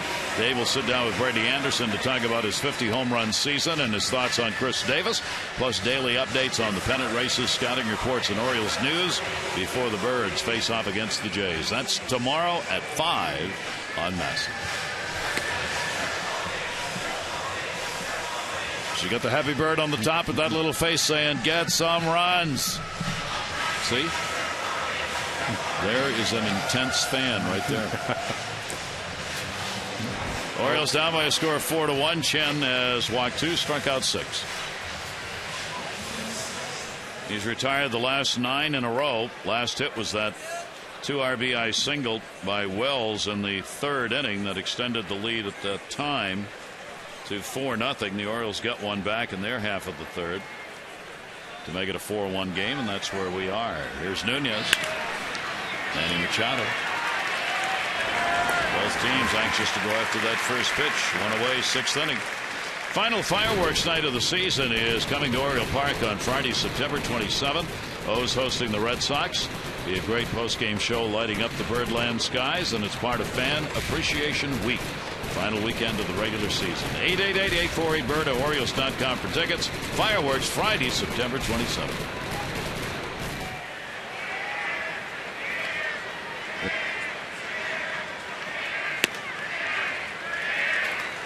Here is Mike Reynolds. Reynolds with a big blow in the second inning. Picked up the home run, 19 total on the year. Now 2 more RBIs for him. And he has struck out. Chen with the 0-1. Orioles continue to give up more home runs than they hit, despite the fact the homers mattered so much for them here in this ballpark. They have been out homered virtually all season long. 1 ball, 1 strike delivery, and Reynolds will follow back. Yeah, it was pretty simple. Wayne just fell behind him, 2-0. He looked for a fastball in the middle of the plate. He got a fastball in the middle of the plate, and the Yankees were ahead 2-0. The 111th home run hit by opponents in this ballpark. The Orioles have 103. 1-2 delivery to Reynolds, and that's foul back. He wanted to jump on that one.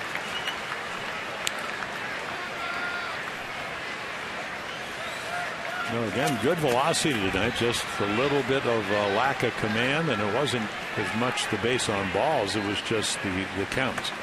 Third inning, there were a couple of base on balls, but early on, I was just wild in the middle of the zone. 1-2 breaking ball will bounce out in front. 2 ball, 2 strike count. Mike Reynolds to be followed by Ryan. Buck Showalter hoping his ball club can come back in this ball game as the Yankees have done against them. And a swing and a miss for strikeout number 7. Yeah, totally different pitcher. Here's in the changeup, getting it over. And well out in front. Trying to time it, hard to do.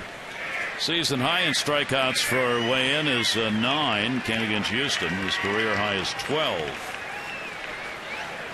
He's got 7 in this game. 2 down, nobody on. 11 in a row, set down. Ryan, fielder's choice, and he is struck out. Going after the first pitch for a strike.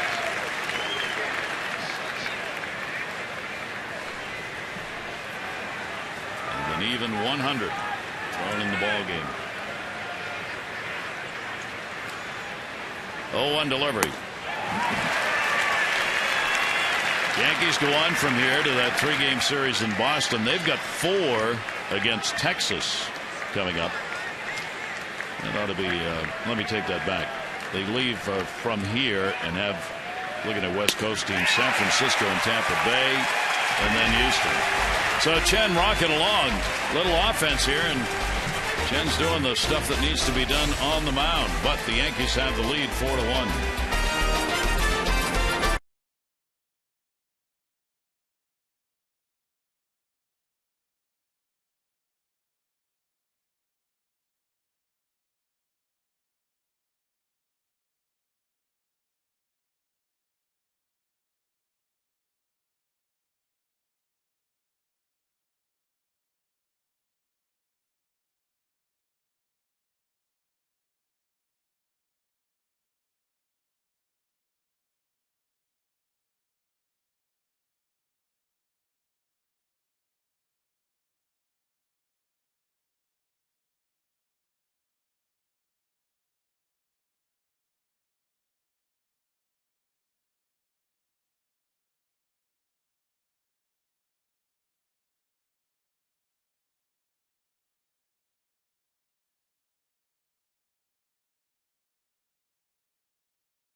Reynolds' 19th home run, a 2-run shot.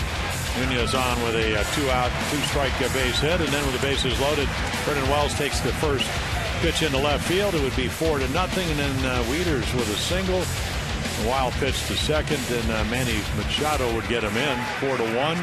Chen still, he's really straightened his act out. Hughes a brief 3 innings. Really didn't get hit very hard. And he leaves. Huff comes on for him. So 4-1. Orioles trailing by 3. David Huff still on the mound. Was the scheduled starter, but now out of the bullpen. And that is Geico, saving people money on more than just car insurance. Manny Machado will lead it off for the Orioles in the bottom half of the 6th inning, down 4-1. Orioles only 3 hits in the game. They've all been singles. Machado has one of them, good for an RBI in the 3rd inning. Pitch is there for a strike. You get this Yankee concluding schedule we were talking about here, as the Yankees have the 3 against Boston. They too have a day off Monday. Then they will be playing in Toronto. They come home to take on the Giants for 3. They get another day off. Tampa Bay for 3, and they finish up in Houston. And fouled away. 1 ball, 2 strike count on Manny Machado. Orioles with the 1 more long road trip. 3 in Toronto starting tomorrow, 3 in Boston, and 4 against Tampa Bay. And then they come home and finish up 3 against the Jays and 3 against the Red Sox. Those are the concluding games for the O's. Yeah, they got to get back on the road like they go 45-36 last year. They're 1 game under this year. Jason Hamill, kind of in the middle, right there, kind of tall as our high right. On the left is Scott Feldman. Bud Norris, lower right. Jason will get his first start in a while. He pitches well up in Toronto, and as you mentioned there. I mean, John Gibbons, you know they're going to come out and play, not at full strength. And you just have to start playing. I mean, you just got to win. And you got to do it, especially in Toronto. And tonight, score some runs. Machado will get a short with a ground ball. Ryan, good play to get in front of it. 1 down here in the 6th inning. When the Orioles win, everyone wins, and all season long when the Orioles win and score 5 or more runs, you get 50% off regular menu price online orders at papajohns.com by entering promo code Orioles5. Better ingredients, better pizza. Papa John's, valid at participating Baltimore area Papa John. Chris Davis, he singled and struck out. 1 down. Davis becoming the first Oriole to have 40 doubles, 40 homers in the same season. 49 total long balls, 1 more to reach the Oriole record held by Brady Anderson at 50, set in '96. And with his next home run, he'll become the 3rd player in Major League history to have 50 homers and 40 doubles in a season, joining Babe Ruth and Albert Bell. Here's the 0-2 pitch to him, and that'll be outside. Yeah, I think Albert did it in 1995. Where the Indians went to the World Series, lost to Atlanta. Foul back. Count stays. 1 ball, 2 strikes on Davis. Well, Huff's done a nice job, and not overpowering, but certainly pitching well. I mean, I don't mean throwing, pitching. A nice mixture of not too many breaking balls, but there's one. He just loops that one out into left center field for a base hit. Soriano will get it into holding to a single. Chris Davis on, 2 for 3. This is a more gentle Chris Davis. This is your controlled 2-strike. The ball just stays up enough. You could see him hit the back of the ball. What you're trying to do. Now all of a sudden 1 swing, and you know Adam has had a tough series against the Yankees. 1 swing. It doesn't have to be a home run. Hit one up the. I mean, waffle one up the gap with Nick Markakis on deck. And Adam leads the Orioles in homers in September. He's got 4, and the pitch will be taken for a strike. He's reached on an error, popped out, and Adam Warren in the bullpen. And the Orioles have already seen him twice in this series. 0-1 count, 1 away. Jones will take it inside for a ball. They've been a dynamic twosome. Most RBIs for the Orioles as a duo. You got Palmeiro and Bonilla. Mora, Tejada, Eddie Murray, Cal, followed by Powell, Frank Robinson, and then Davis and Jones. Here's the 1-1 delivery and a swing and a miss. Again, late on it, 1-2.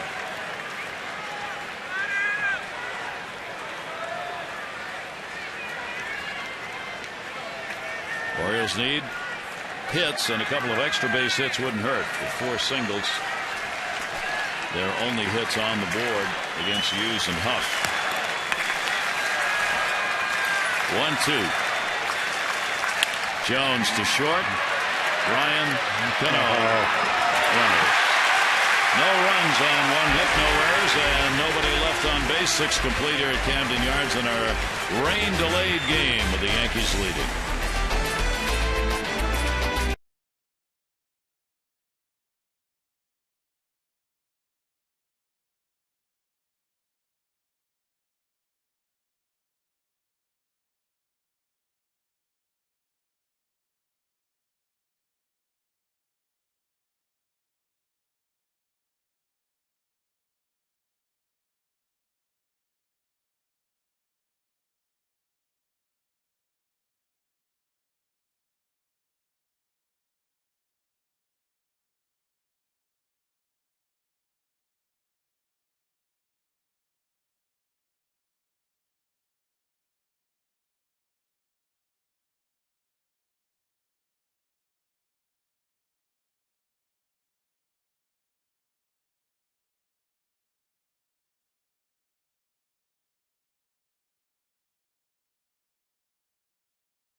It was Mariano Rivera time before the ball game came out in this final game of the regular season against the Yankees. Buck Showalter, the skipper, making the presentation of the broken bat. And how many of those has he busted?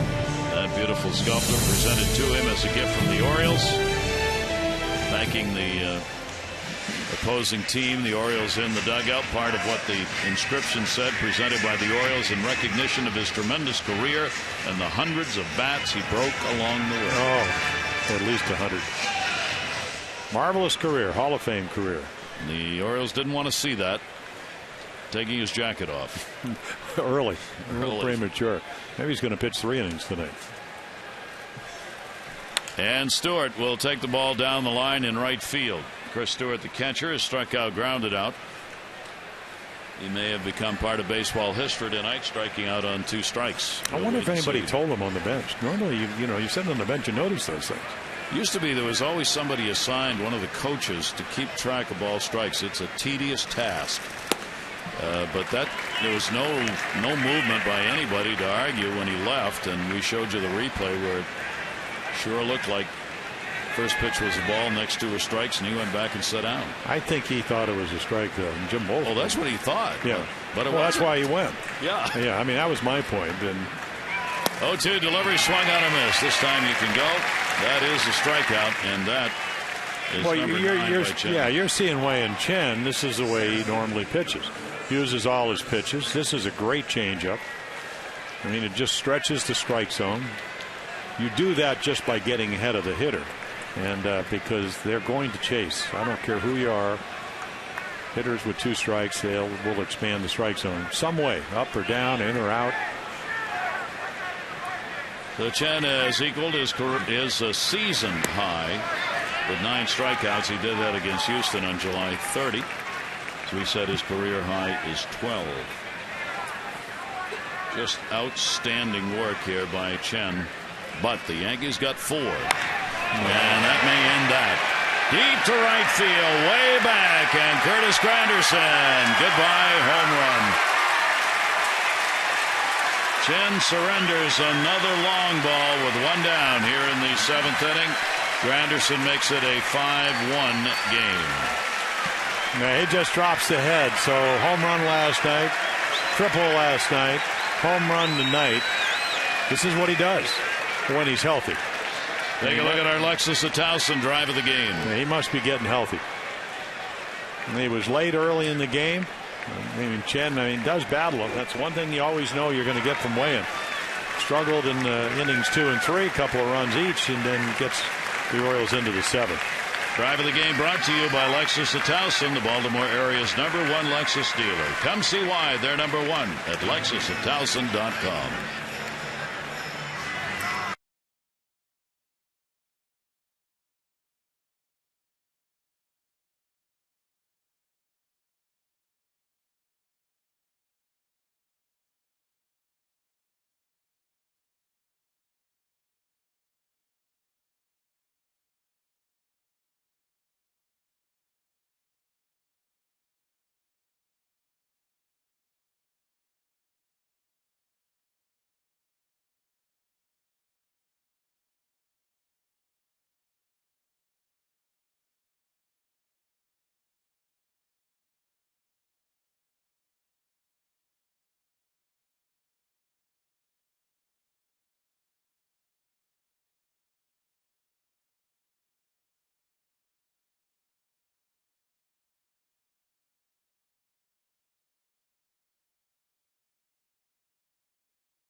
A couple of home runs.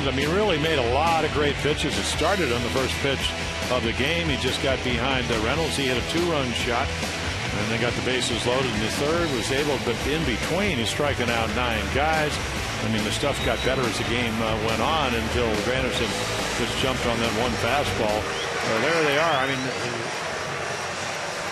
Not a horrible outing, but when you only get 1 run to work with, it really doesn't look too good, and I've been in that position. So Josh Stinson will come on. He's been up and down, about 4 times. Got 1 start for the Orioles. Spent most of the year down at AAA. Stinson, fastball, slider, changeup guys, and there's the breaking ball that almost gets Alex Rodriguez. Stinson, the 25-year-old, picked up by the Orioles out of the Oakland organization, claimed off waivers in early April. Starter with the Tide, 7-6, 3.78 ERA. And Rodriguez takes it outside. 13 in a row had been retired by Chen prior to the home run by Granderson, with 1 down here in the 7th inning. Now Rodriguez up and Chen out, and a 2-0 delivery. And that is there for a strike. So the Yankees 5 runs on 7 hits. The Orioles a run on 4. Yankees batting in the 7th, and a big run. Tampa's taking a 4-3 lead over the Red Sox. Boston batting top of the 9th inning in Tampa. And the pitch is there for a strike on the inside corner. That'll always be exciting with Fernando Rodney coming in for the Rays. There'll be at least 2 on, but he still may get the save. 2-ball, 2-strike count. And A-Rod, did he go? Nope. Hickox first. I'll tell you, a lot of late life on this fastball, and the ball just kind of explodes and runs in, and he did swing. Certainly the bat went far enough to call him out. You're still hunting for outs. You're down by 4, but you can't bat until you get them out. 3-2 delivery on the way, and walking, which will make Buck even angrier. They don't get the call, 3rd strike, and then the walk. Tickets are still available for each game in the final regular series of the year when the Orioles host the Red Sox Friday, September 27th through Sunday the 29th. Good seats won't last. The Birds are in the hunt for the postseason berth. Final weekend of the season. Get your tickets in advance and save 888-848-BIRD or go to Orioles.com. Oh, Oriole manager not happy as the walk keeps just the one out on the board. And the pitch taken for a strike. Soriano, a double single, 2 for 3 in the ballgame.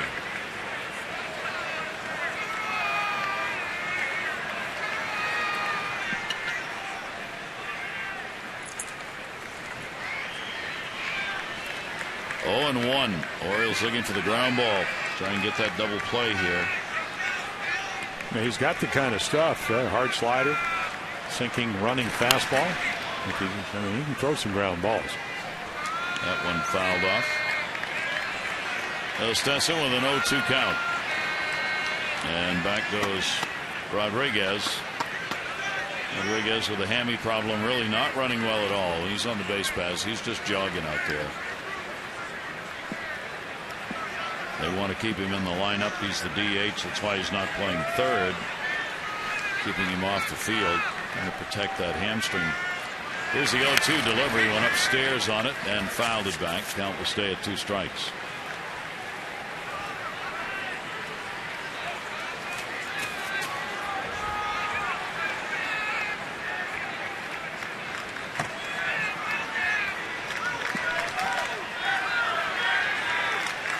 Home plate umpire looking over Jim Wolf as Showalter still sharing. It's hard to let go. And got that one up and got the swing on it for the strikeout. Well, he's got a good arm. I mean, he came up, got a start 24th of April against Toronto. 5 innings, 5 hits, 4 of them happen to be home runs. Toronto can do that to you. It was here at Camden Yards, and right here he just throws a high heater right by a real good fastball hitter. Still think Soriano, I mean, he hit the ball up, but his power, he can hit the low ball about as well as any right-handed hitter in the league. Now Cano will stand in. He's picked up a single, a walk, and he is lined out. He's had 4 hits in 14 at-bats in the series, 3 RBIs. 2 down. That's going to be the short. Hardy's right there to haul it in. Perfectly positioned again. 7th inning stretch time in our rain-delayed game. The Yankees have a 5-1 lead.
First stop's going to be Toronto and the Jays.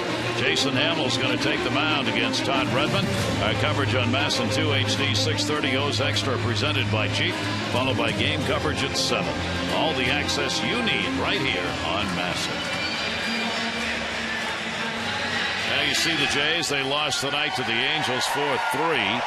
They now won 10 of their last 16. Reyes has been red hot, having an outstanding year after getting back on the field.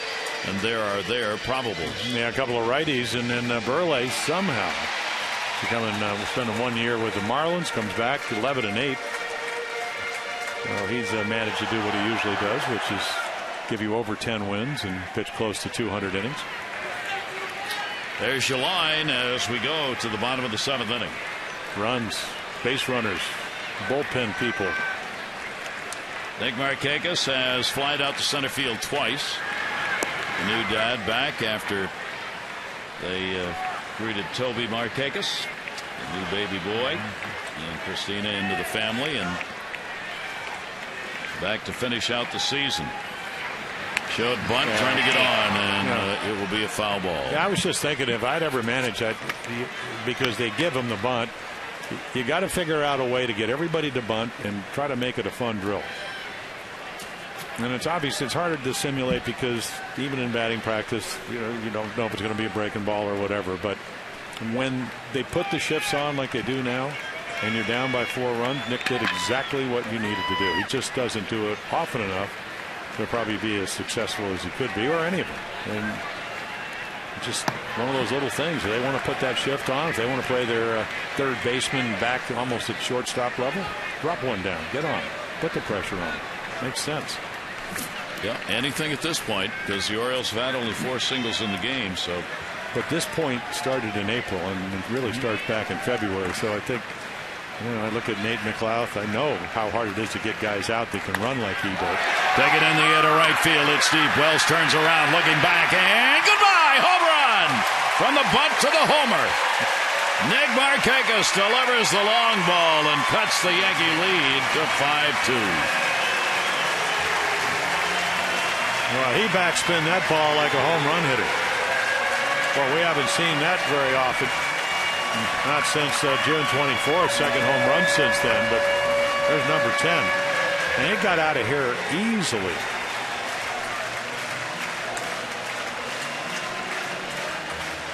I mean, he just kind of backspins and it sails out of here.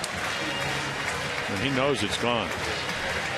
So the Orioles get one of them back here in the 7th inning, and that will be it for Huff. He is out of the ball game. Yankees turn to the bullpen, and the Orioles will try and make a big thing out of the 7th.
Outs on Monday, an inning on Tuesday. Orioles winning 4-2 and then losing on Tuesday and Wednesday. So he comes in, and Larry Rothschild was saying, he had a couple of starts early on. He can start, he can relieve. You can see lefties hit him better, so probably a better situational guy. What I liked about him, he had a nice little movement on his fastball, nice little changeup, and sharp breaking little slider swerve type pitch, so can be very effective, and he'll match up against the right-handed Valencia. Danny coming up to the plate made an out when he got to hit off a Huff, but hit it really hard to left field. Good job by Huff. The 3 innings plus, a run, 2 hits, no walks, strikeout. Orioles do not have a walk in the ball game. And Valencia will take it for a strike. 26-year-old right-hander for the Yankees. Trying to work through this game is Girardi with these pitchers. That one in the air to right, a long, long run for Wells. He'll get over there and make the catch. 1 away, 7th inning. The video game that puts you in the owner's suite is now available free on iPhone and iPad. Build your stadium and make the decisions to guide your team to the World Series.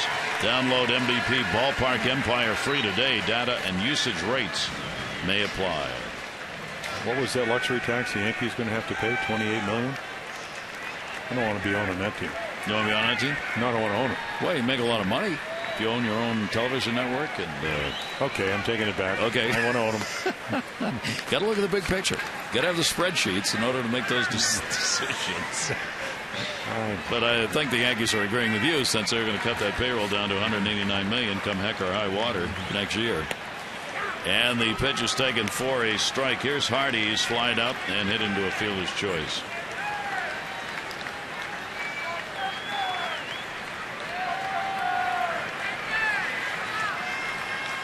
One ball, 1 strike count.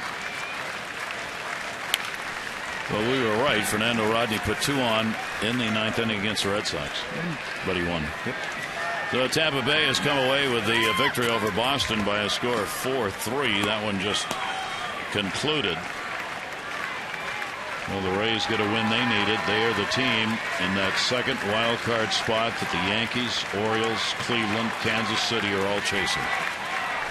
1-2 delivery, and that will miss down low. Hardy with a 2-ball, 2-strike count. Get their lefty going in the bullpen. Cabral up. Their lefty experience is about 0 without Boone Logan. 2-2 delivery on the way, and that'll be fouled back. Yeah, you can see Warren, and he comes out of North Carolina, where we went 32-4. So in the minor leagues, not wow numbers as far as winning, 6-8 at AAA, 11, 12, 7-8, but low ERAs, and a lot of strikeouts, not a lot of walks, and somehow able to keep the ball in the ballpark. So pretty good numbers at the AAA level. That's going to be a base hit into left field. So Hardy is on. And the Orioles get ever closer to getting the potential tying run in this game to the plate. 1 down, 1 on. This copyrighted telecast presented by authority of the Orioles may not be reproduced or retransmitted in any form, and the accounts and descriptions of this game may not be disseminated without the express written consent of the Orioles. You kind of love those at bats, and I'm sure J.J. Hardy's a little late on 94. The fastball velocity, and then he throws him a changeup, and he's right on it. Scouting report says get him out with soft stuff. You don't read the bat, and the Orioles get a little bit more of an opportunity to get back in the game. And here is Waiters. Matt has picked up a single, 1 for 2, scored a run. Machado an RBI single.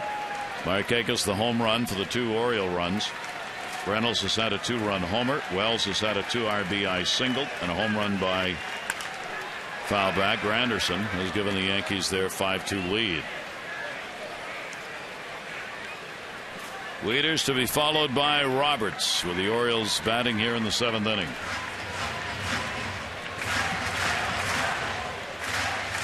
Cleveland romping over the White Sox 14-2 halfway through that ball game. So the Indians may get a laugher tonight.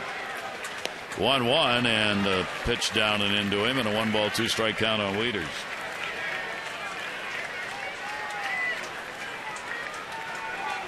Ball game last night, the Yankees won 5-4.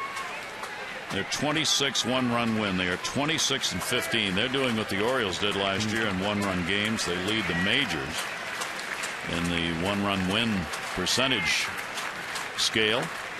And Waiters a little chopper foul. Last year the Yankees were 22-25. This year they're 26-15. Orioles, of course, had the 29 wins in one-run ball games last year, so vital to making it to the postseason this year. They've got 16. Yeah, they were great. Also, 25 two-run wins with 14 losses last year. So the somewhat close games, and then the 16 extra inning games without losing. Ooh, nice take there. Tall guy, high knees. You take that pitch and hope. 2 balls and 2 strikes on Wieters. Hardy on at first base.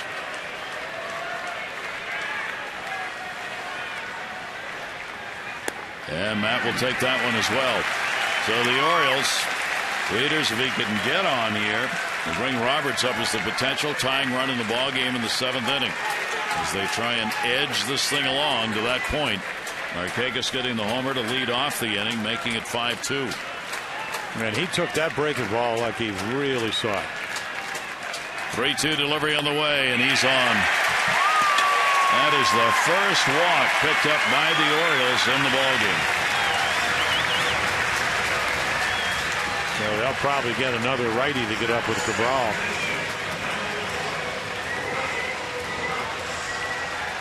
We've already seen Sean Kelly in 2 out of the 3 games. Saw Dave Robertson, who's had some shoulder discomfort last night. 2 on, 1 out. Brian Roberts has struck out twice, 4 for 12 in this series. Orioles only 2 chances with runners in scoring position. In the air, center, not deep. Granderson late start, but he's got it. And Roberts is retired. 2 down. Here comes Girardi. Nate McLouth, the left-hander, would be due up. You got to believe there'll be some response here with the big bench that Buck Showalter has to the bringing in of a left-hander. So another pitching change here in the 7th inning. The Orioles have pushed a run in on the Markakis homer. Have 2 on, but there are 2 down. And we'll get a pinch hitter coming to the plate when we come back. Michael Morse.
And try and get the 1 out that he needs to end the 7th inning. So yeah, a left-hander missed all of last year with elbow surgery, so this will be his 3rd appearance. Major League debut back on the 2nd of September. Scoreless inning, and then did pitch against the Red Sox. Came in with the bases loaded, and base 1 batter struck him out. Big guy, 6'3", out of the Dominican, 250 pounds. At least that's what he's listed. Average fastball around 92.7 somewhere. Anywhere between 91 and 93. A little bit of a slider, and doesn't throw a lot of changeups, but if he does, it's going to be to hitters like Michael Morse, the right-handers. So Morris will come on as the pinch hitter for the Orioles. Runners on at first and second base, and there are two down.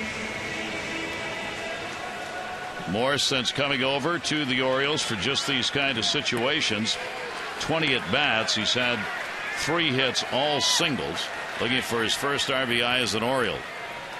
Cabral's delivery to him, and a swing and a foul ball. Hardy down at second base with a single. Wieters with a walk is the base runner at first. There are the two ducks on the pond, and Morris represents the potential tying run in the ball game against the 24-year-old left-hander.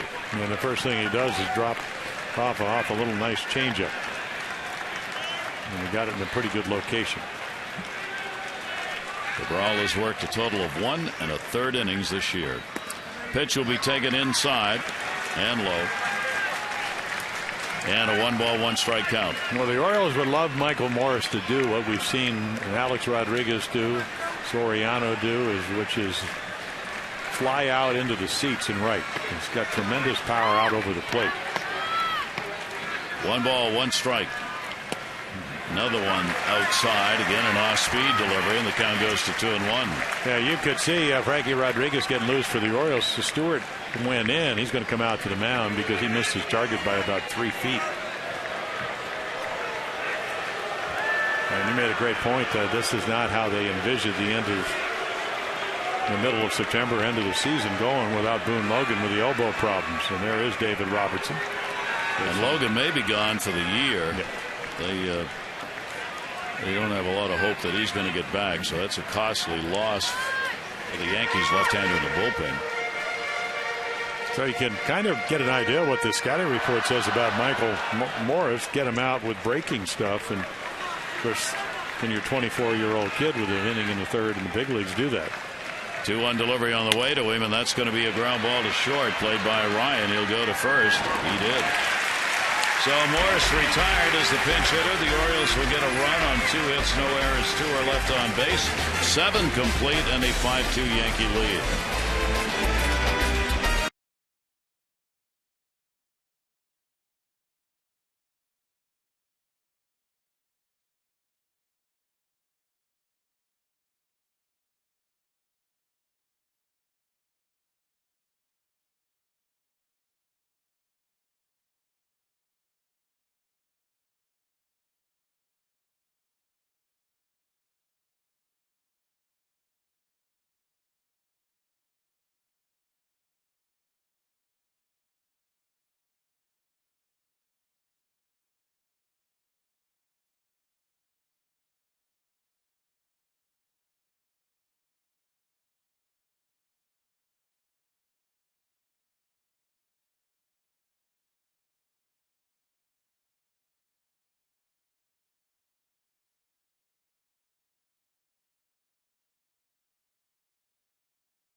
Nick Markakis has delivered the home run.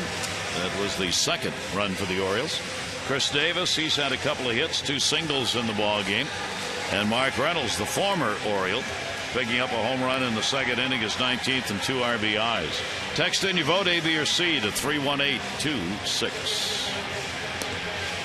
Michael Morris stays in the ball game in left field after hitting for McLouth, who's been playing out there.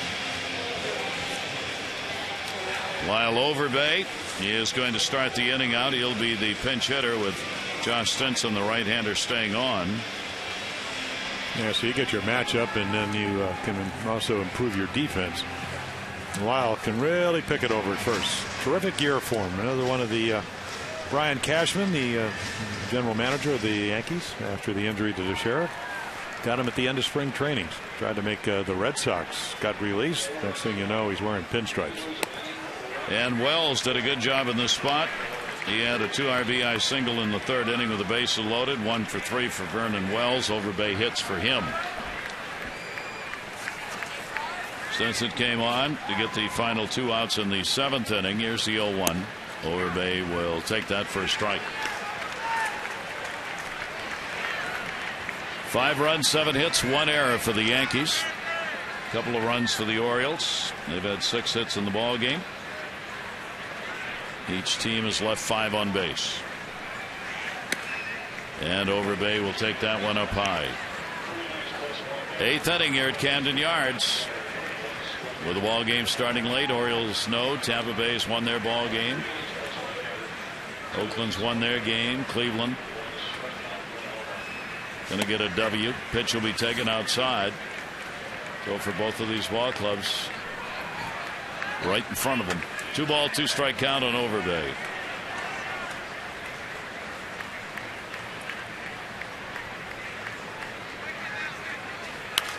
And Overbay fouls it off. Souvenir down the left side this time.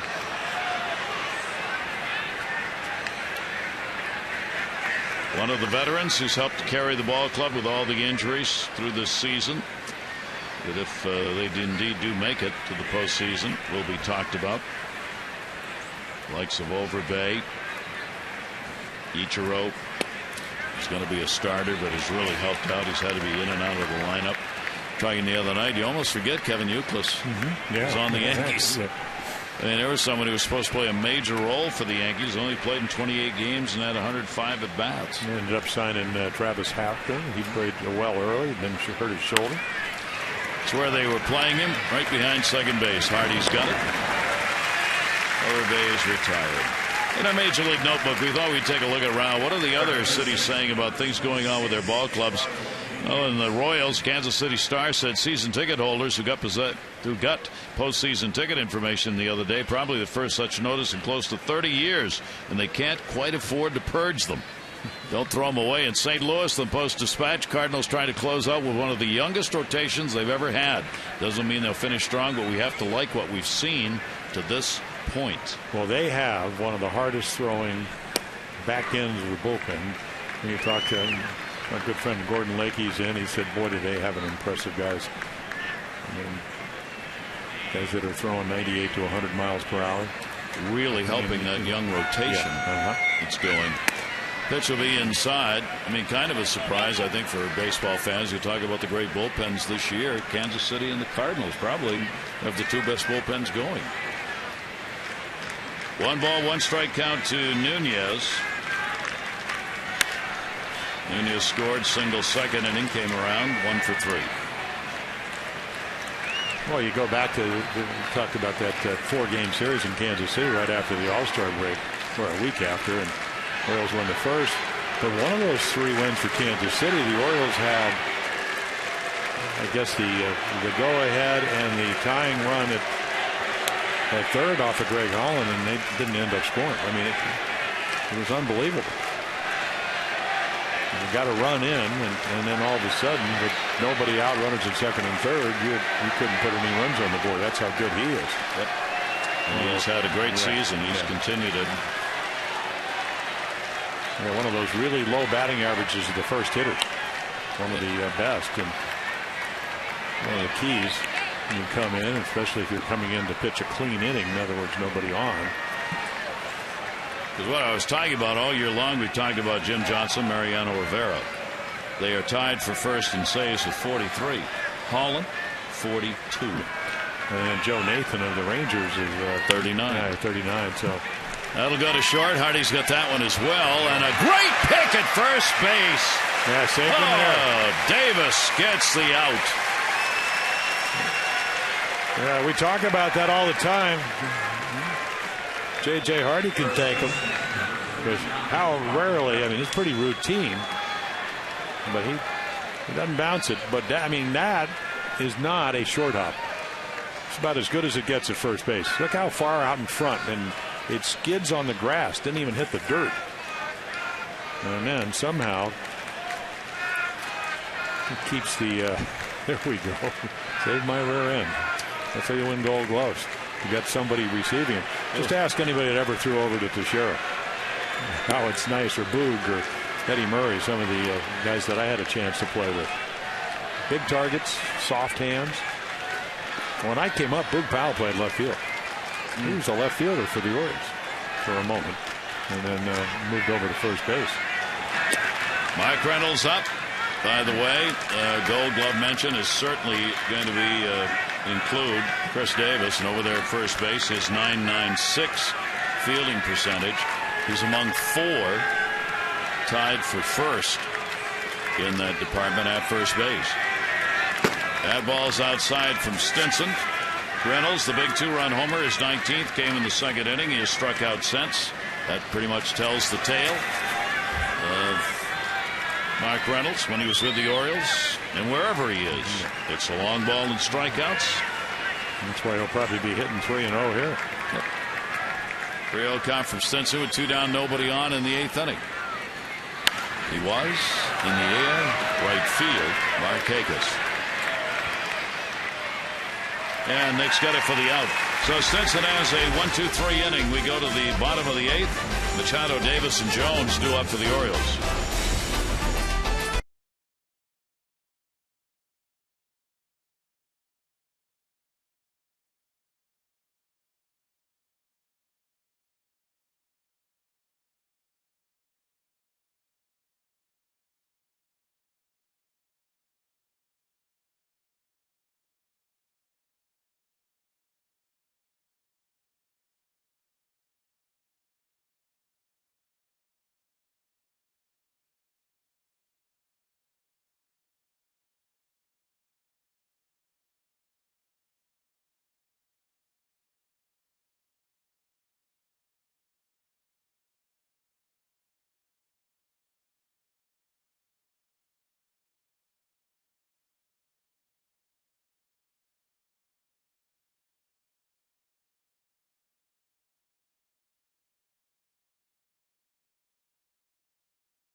$50 supporting the Y of Central Maryland's Fit and Fun program.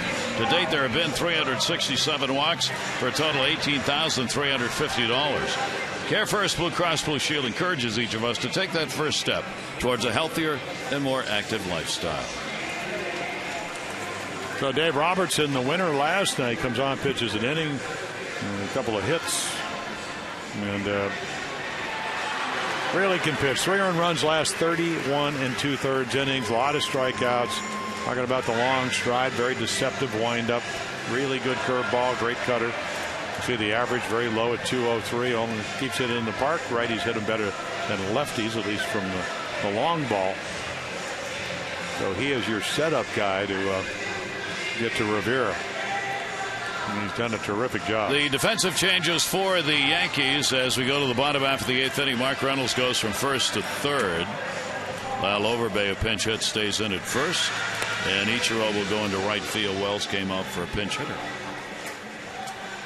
So bottom of the 8th inning with the Orioles down by 3. And Robertson on the mound this season against the Orioles. His record is 2-0. This is the 8th game he's appeared in.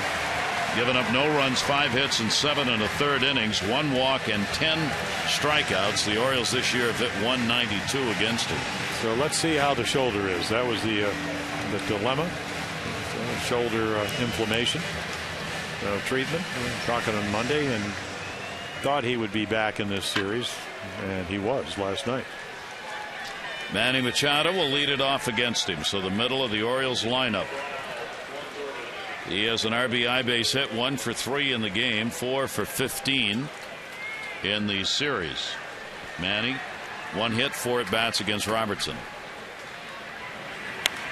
And fouls it back. And that was last night. He led off the inning. Dave threw him a pretty good curveball, but it was down a little bit in, and he just hit a line drive into left field. There are the numbers. Fast. Sprays it around for a young hitter, 21 years old, out of the minor leagues. Hitting better here at the big leagues than he did in the minors. Yankees working this game through with pitchers out of that bullpen. Use the starter, 3 innings, a run on 3. Huff, 3 innings, a run on 2. And then Warren, 2/3 of an inning, a hit, a walk. Cabral came on, the left-hander, to get just 1 out. He did, and now Robertson. This game's gone the way Girardi had planned it so far.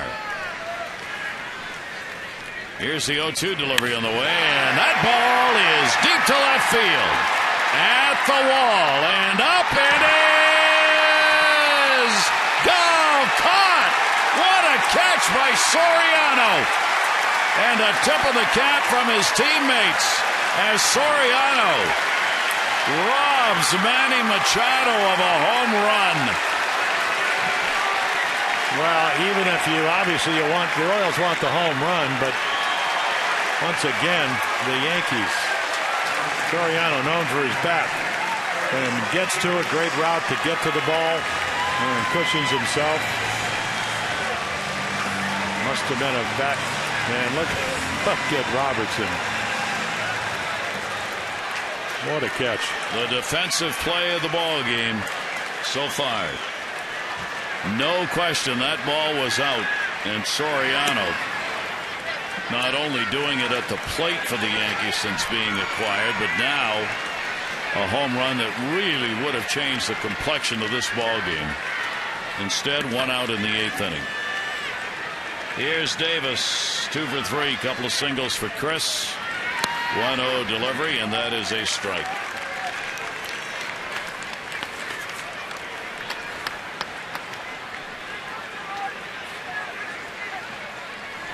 One ball, 1 strike count.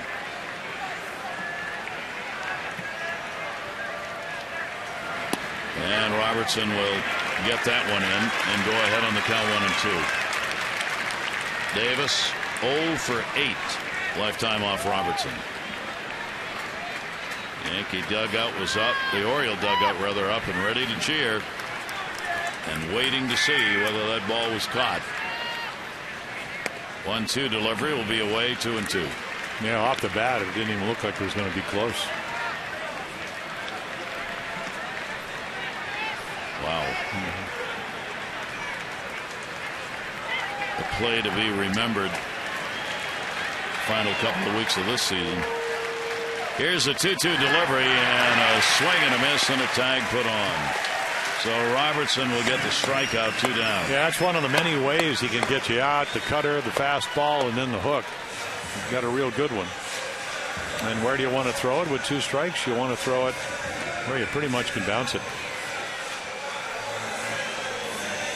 And that's what he does. With a low target. Think about Chris Stewart. For a big kid, and he's about 6'3", 6'4", he does give you a low target. He gets down with the best of them. And here is Adam Jones. 0 for 3 in the ball game, reached on an error. 2 down, nobody on. Jones has had a tough series, Adam, with only 1 hit in 14 at bats. And for Adam, pretty good numbers off Robertson. 5 for 16, 2 home runs. 0-1 delivery with the bases empty here, and misses down low, 1-1.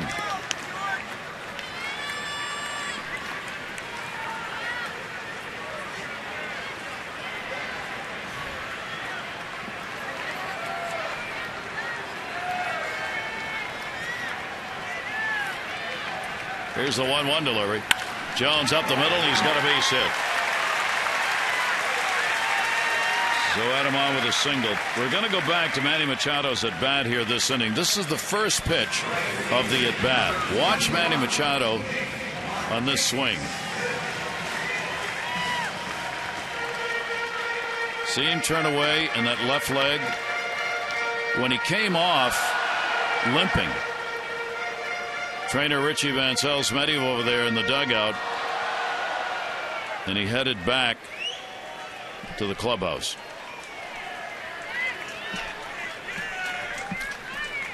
There he is. We'll see if he comes back out to play.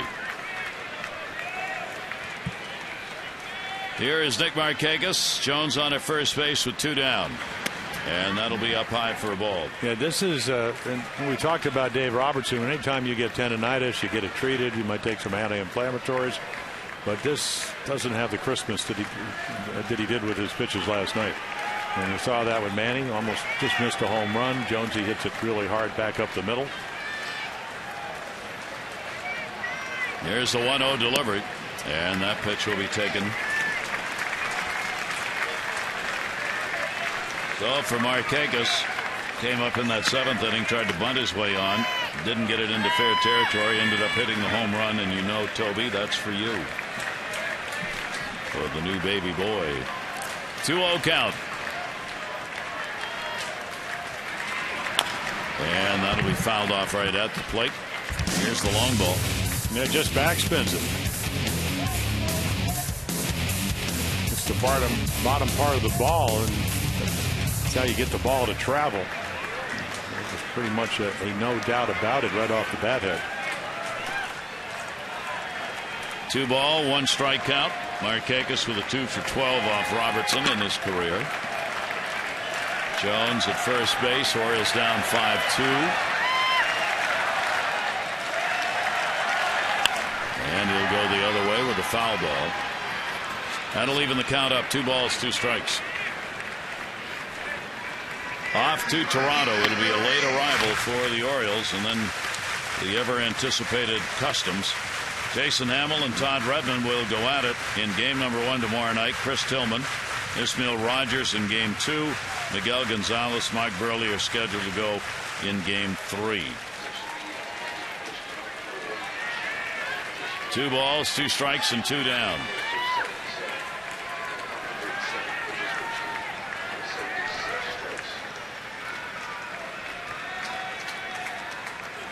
And Markakis works it full. So Robertson up high with it. 3 ball, 2 strike count. Overbay will move behind the runner at first base.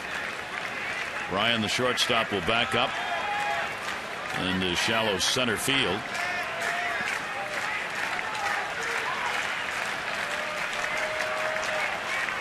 Robertson, 3-2, runner going.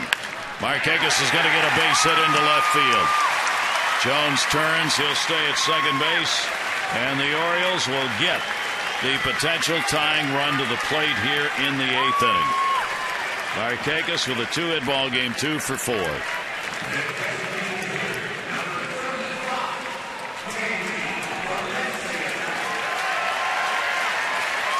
If you're Joe Girardi, do you think about going one more time to Mariano a little earlier?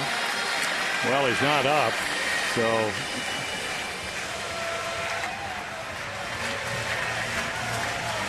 well, the great thing about it is you with one swing, and Valencia certainly, lately it's been mostly against lefties, but early on in the year, first 4 home runs, 3 of them were against right-handed pitching. 2 on, 2 down.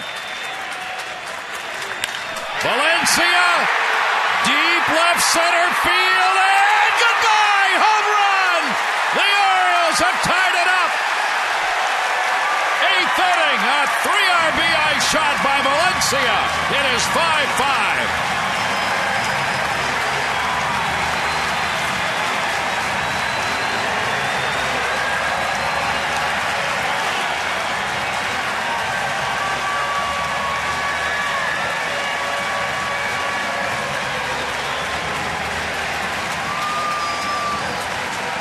It's all about getting good pitches to hit and then not missing them.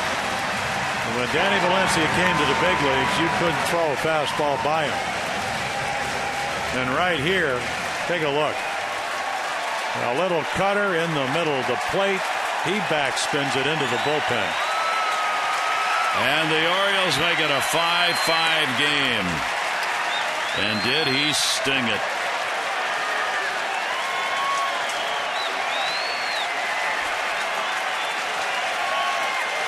Robertson taking a bite out of the glove because he knew when that came off the bat he was in trouble.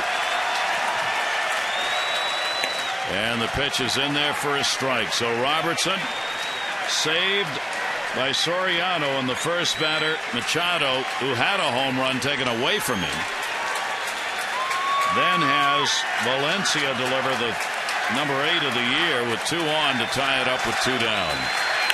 And that ball's going to be in the gap, and Robertson just does not have it, and the Orioles are shellacking him.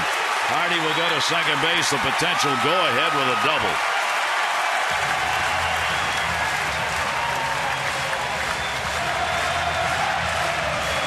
Well, it's tough to get people out when you're not healthy. And it's rather obvious back-to-back nights. They backed him off for about 4 days because of shoulder problems. And this guy, I mean, he's got special stuff. Tonight, he doesn't have it, and the Orioles are taking advantage. Not by Chamberlain, who's been struggling. He gets loose. He is not ready to come into the ballgame. And Joe Girardi has sent Rothschild out to draw some time for the pen. Does not. You can understand why he's not. Why he's reluctant to go to Mariano Rivera. They've asked Rivera now a couple of times this month to do what he doesn't do, and that's come in early before the 9th inning and get 6 or 4 outs in a ball game, and they don't like to do that. There's Rivera with a jacket on. Valencia the 3-run homer. And the game tied. And now Matt Wieters a chance to give the Orioles a lead. Robertson, and the pitch is in there for a strike to him. So the Orioles a big 8th inning with 3 runs in. The Orioles doing it late as they got 1 in the 7th inning. They've added 3 more in the 8th. They've tied it up. Well, he has other ways, and maybe this is what Larry Rothschild was talking about, the pitching coach, of getting you out, and that's one of them is a curveball. We just saw first pitch curveball, first strike. Wieters 3 for 9 with a home run off him. With 1-1. But maybe one of those things where Larry comes out and says, okay, you got a good curveball. You may not have that extension because of the tendonitis in your shoulder. Use your cutter. Kind of pitch around the zone and try to get him out with curveballs. We'll see if that's the case. Runner at second, Hardy, 1-1 delivery.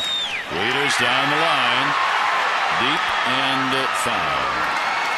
And that didn't miss by much. Well, that's when Matt hits his best from this side of the plate, when he stays on, uses the whole field, waits that extra second.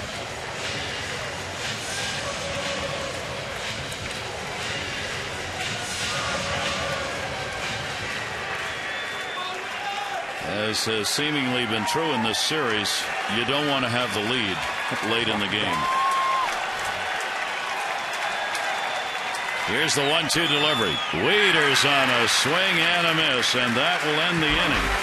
But the Orioles, on Danny Valencia's 8th home run of the season, tie it up.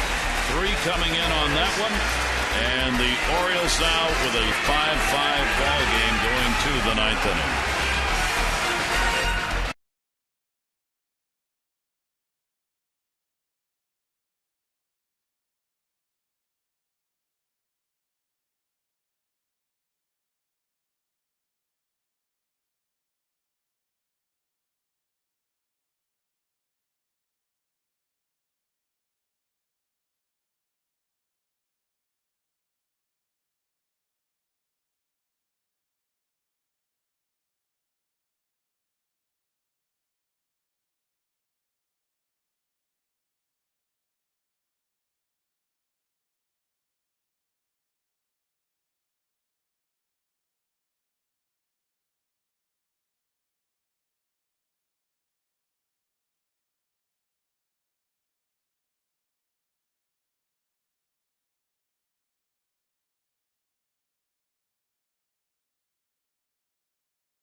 Outback Steakhouse. It's always fresh in the Outback. And by Antwerpen Toyota. Come to Antwerpen and take the Yas test today. Visit any Antwerpen dealership and find out if you pass. Gary Thorne, Jim Palmer as we go to the 9th inning. Oriole Park at Camden Yards, and Danny Valencia, big a hit as he's had a 3 RBI homer in that 8th inning off Robertson to tie the game up. The Oriole closer to pitch. Yeah, you bring him in, bring in your best pitcher out of your bullpen. You try to keep it scoreless, and then you win it in the bottom of the 9th inning. So that's the philosophy. Not a save situation, but certainly job the same. Just get 3 outs and get your guys to the plate. Yankees bat, Ryan up. And the pitch is taken for a strike. Stigerson has come on to play in left field. Morse out. Third left fielder the Orioles have had tonight. Brendan Ryan, the 0 for 3. Ryan's had an 0 for 7 in the series. 8, 9, and 1 will be due up against Jim Johnson. Jim this year against the Yankees. This is game number 8. 6 1/3 innings. 3 runs, 2 earned on 6 hits. 1-1 delivery, and that'll be a base hit into right field. So there's the first hit for Ryan as a Yankee, a leadoff single here in the 9th. Updating you in the voting for the AT&T Player of the Game. Nick Markakis on top right now. Still time to text in your vote A, B, or C. 31826. Results on the O's Extra post-game show. And here is Nick. He delivered that home run. They got it started in the 7th inning, and then 1 in the 7th, 3 in the 8th to tie. So they'll be bunting here. Machado way in, charging. Johnson's got to play at second. Threw it away into center field. Jones throws back. Runner gets back. So Ryan going down. Ball over the head of everyone, and Jones backing it up, gets it back in. Yeah, he just couldn't get a handle on it. I mean, he gets to it very quickly, and you could just see. I mean, it's not a very good bunt. Right back to him. And then just drops his arm, doesn't take a crow hop. And then what happens is when you drop the elbow, ball's going to get elevated. So the good news is he doesn't go any farther than second. That's the only part of the good news. So you probably would have gotten the force. Made the right play, just didn't execute the throw. Nice play by Adam Jones. That's why backing up is so important. Now the Yankees here in the 9th inning have 2 on. Nobody out. And here's Granderson, who's delivered a home run. Granderson 1 for 3. He's 1 for 11 off Johnson. He's bunting, tried to push it down to third, and fouls it off for a strike. So a sacrifice and an error for Stewart. Both managers go with what you got right here. Well, I found that kind of strange, as hot as Granderson is. And see if he's going to bunt again. Machado is in at third. He does drop and stayed away, and it's a ball. He hit the home run in the 7th inning, his 6th. A solo shot leading it off. He is flied out, struck out. The Yankees lost their center fielder Gardner after 1 at bat, a left oblique problem that took him out after he was called out on strikes in the 1st inning. Granderson came on to play. Here's the 1-1 delivery, still bunting. Drops a good bunt. Johnson's got to go to first, and we'll get the out there with Roberts covering. Sacrifice for Granderson.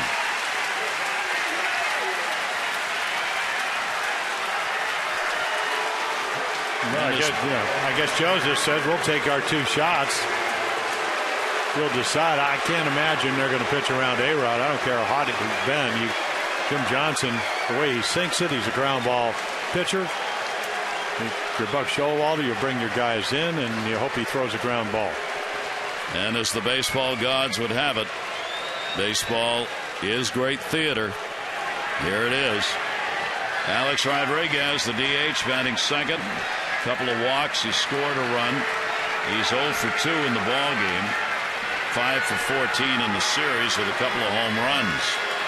Infield is in. 1 down. Rodriguez will take it inside. There you see with a man on third and less than 2 outs with A-Rod scoring 1 of 6 times. That's the status here. At third base is Ryan. Not particularly fast, just regular speed. Stewart on at second base. Ball game tied at 5. 1-0 delivery is fouled off. A-Rod against Jim Johnson, 4 for 17. And Jim can get you, especially in this situation, because I'm not saying you're going to intentionally walk him, but you do have first base open, so you make your pitch. Now, that could be a curveball, a changeup. His changeup acts like a split-fingered fastball because it goes down when he throws it well. You'll get a lot of ground balls out of it. The fans have waited out the hour and 18-minute rain delay in this one, have gotten the show, and it's fire from over. 1 ball, 1 strike, 1 down. Rodriguez asking for the timeout.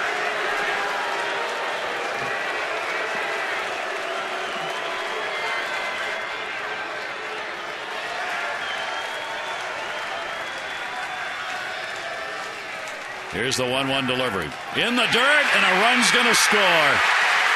A wild pitch. Ryan crosses, and the Yankees are back on top, 6-5.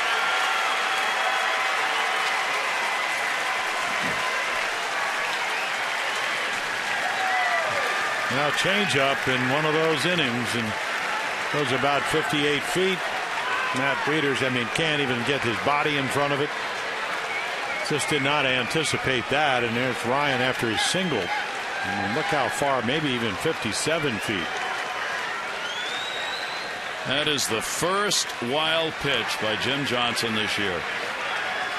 A run in, he moves Stewart over to third base and takes the count to 2-1.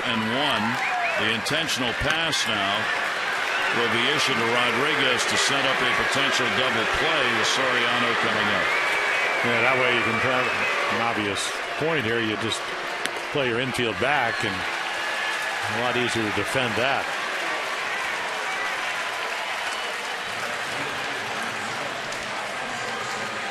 Ryan Madison, the Orioles bullpen. Yeah, with Cano on deck. And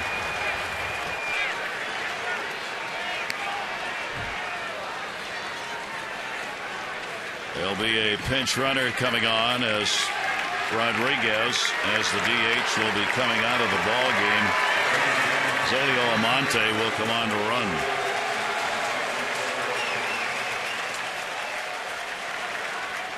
So the Yankees get a run in here in the 9th inning. First and third, 1 away. Soriano, a double single, 2 for 4.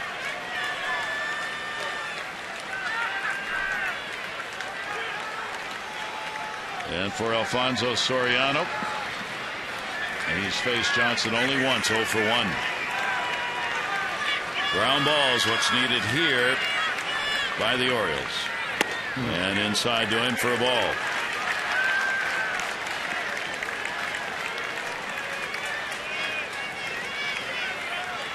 So the Orioles are going to have to do it again in the 9th inning.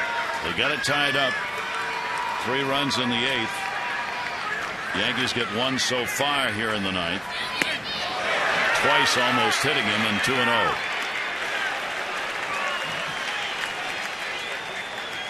Well, when you're struggling like this, you just cannot get him behind it. So off to the side of the ball. Well, you'd like to keep your thumb behind the ball so it can find your release point up, but obviously having trouble doing that here in the 9th inning. 2-0 delivery. Soriano's going to go up the middle. Hardy's going to be right there. There's one. Roberts the relay and a big double play. They get the ground ball and the out, but a run scores. 1 hit, a wild pitch. The Orioles come up in the bottom of the 9th, trailing by 1.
Jim Johnson over to watch, hoping the offense now can pick it up in the bottom of the ninth inning. And as you would expect, here's Mariano.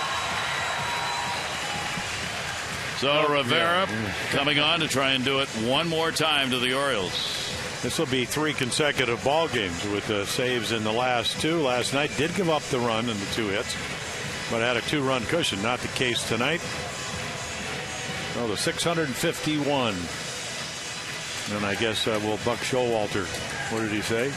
They ended up giving him a bronze bat with a ball that, with the bat indicating that all the bats he had broken. He said, I'd really like to give him a blown save tonight. Here's his chance. Yeah. Of course, Buck can't do much about that except watch. No. He'd rather not even see him tonight, which usually means you might have a chance to win. So Rivera comes on, looking to become the leader in the American League in saves, and in a ball game, the Orioles need to come back. One of those where the Yankees so far have reached in and grabbed a hold of the Orioles' heart. Yeah, so all these are cutters right here, and then this is that little 2-seamer. And you can see the average at 429. So he doesn't use it very much.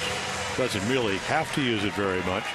He uses his cutter. He'll start at the lefties off the plate, try to catch the outside corner. And when he's able to do that, that's when he keeps running it in on your fist. Brian Roberts will lead it off against him in the 9 spot, and Roberts will take it for his strike. Brian 0 for 3 in the ball game. Dickerson and then Machado are due up for the O's here in the bottom of the 9th inning. Here's the 0-1 delivery, and that'll be way inside. 2 veterans who've seen a lot of one another over the years, and Brian Roberts has good numbers against him. 7 for 20 against Rivera. 1 ball, 1 strike count. Brian holds up on it. It'll miss. 2-1. Yeah, nice take.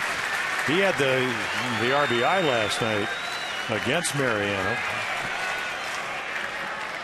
What, like a 10 or 11 pitch at bat. Finally dumped a single down the right field line, and that would make it 5 for 4. Here's a 2-1 delivery, and that's there. This year, Rivera against the Orioles, he's lost a game. 6 out of 7 in saves.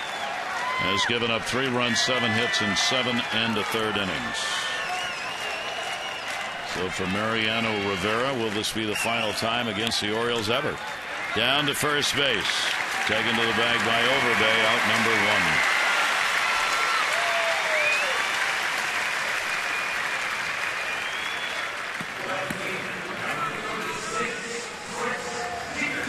1. 1 down. Chris Dickerson coming to the plate.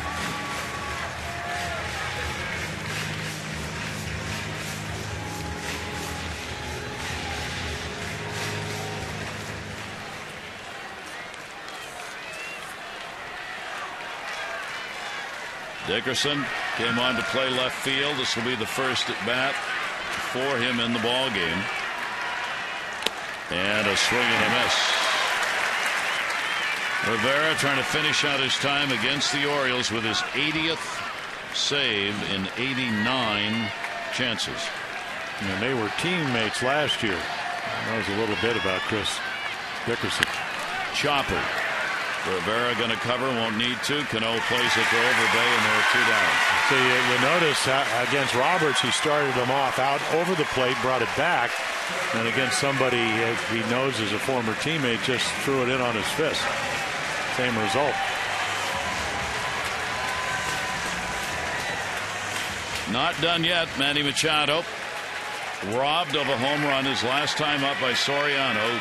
Literally went into the first row on a jumping catch in left field.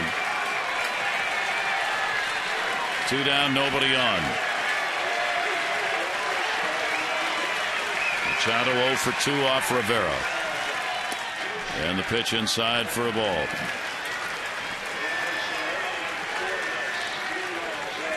Ironically, it looks like Robertson could be the winning pitcher if Mariano gets a save. Robertson gave up 3 runs, 4 hits in an inning.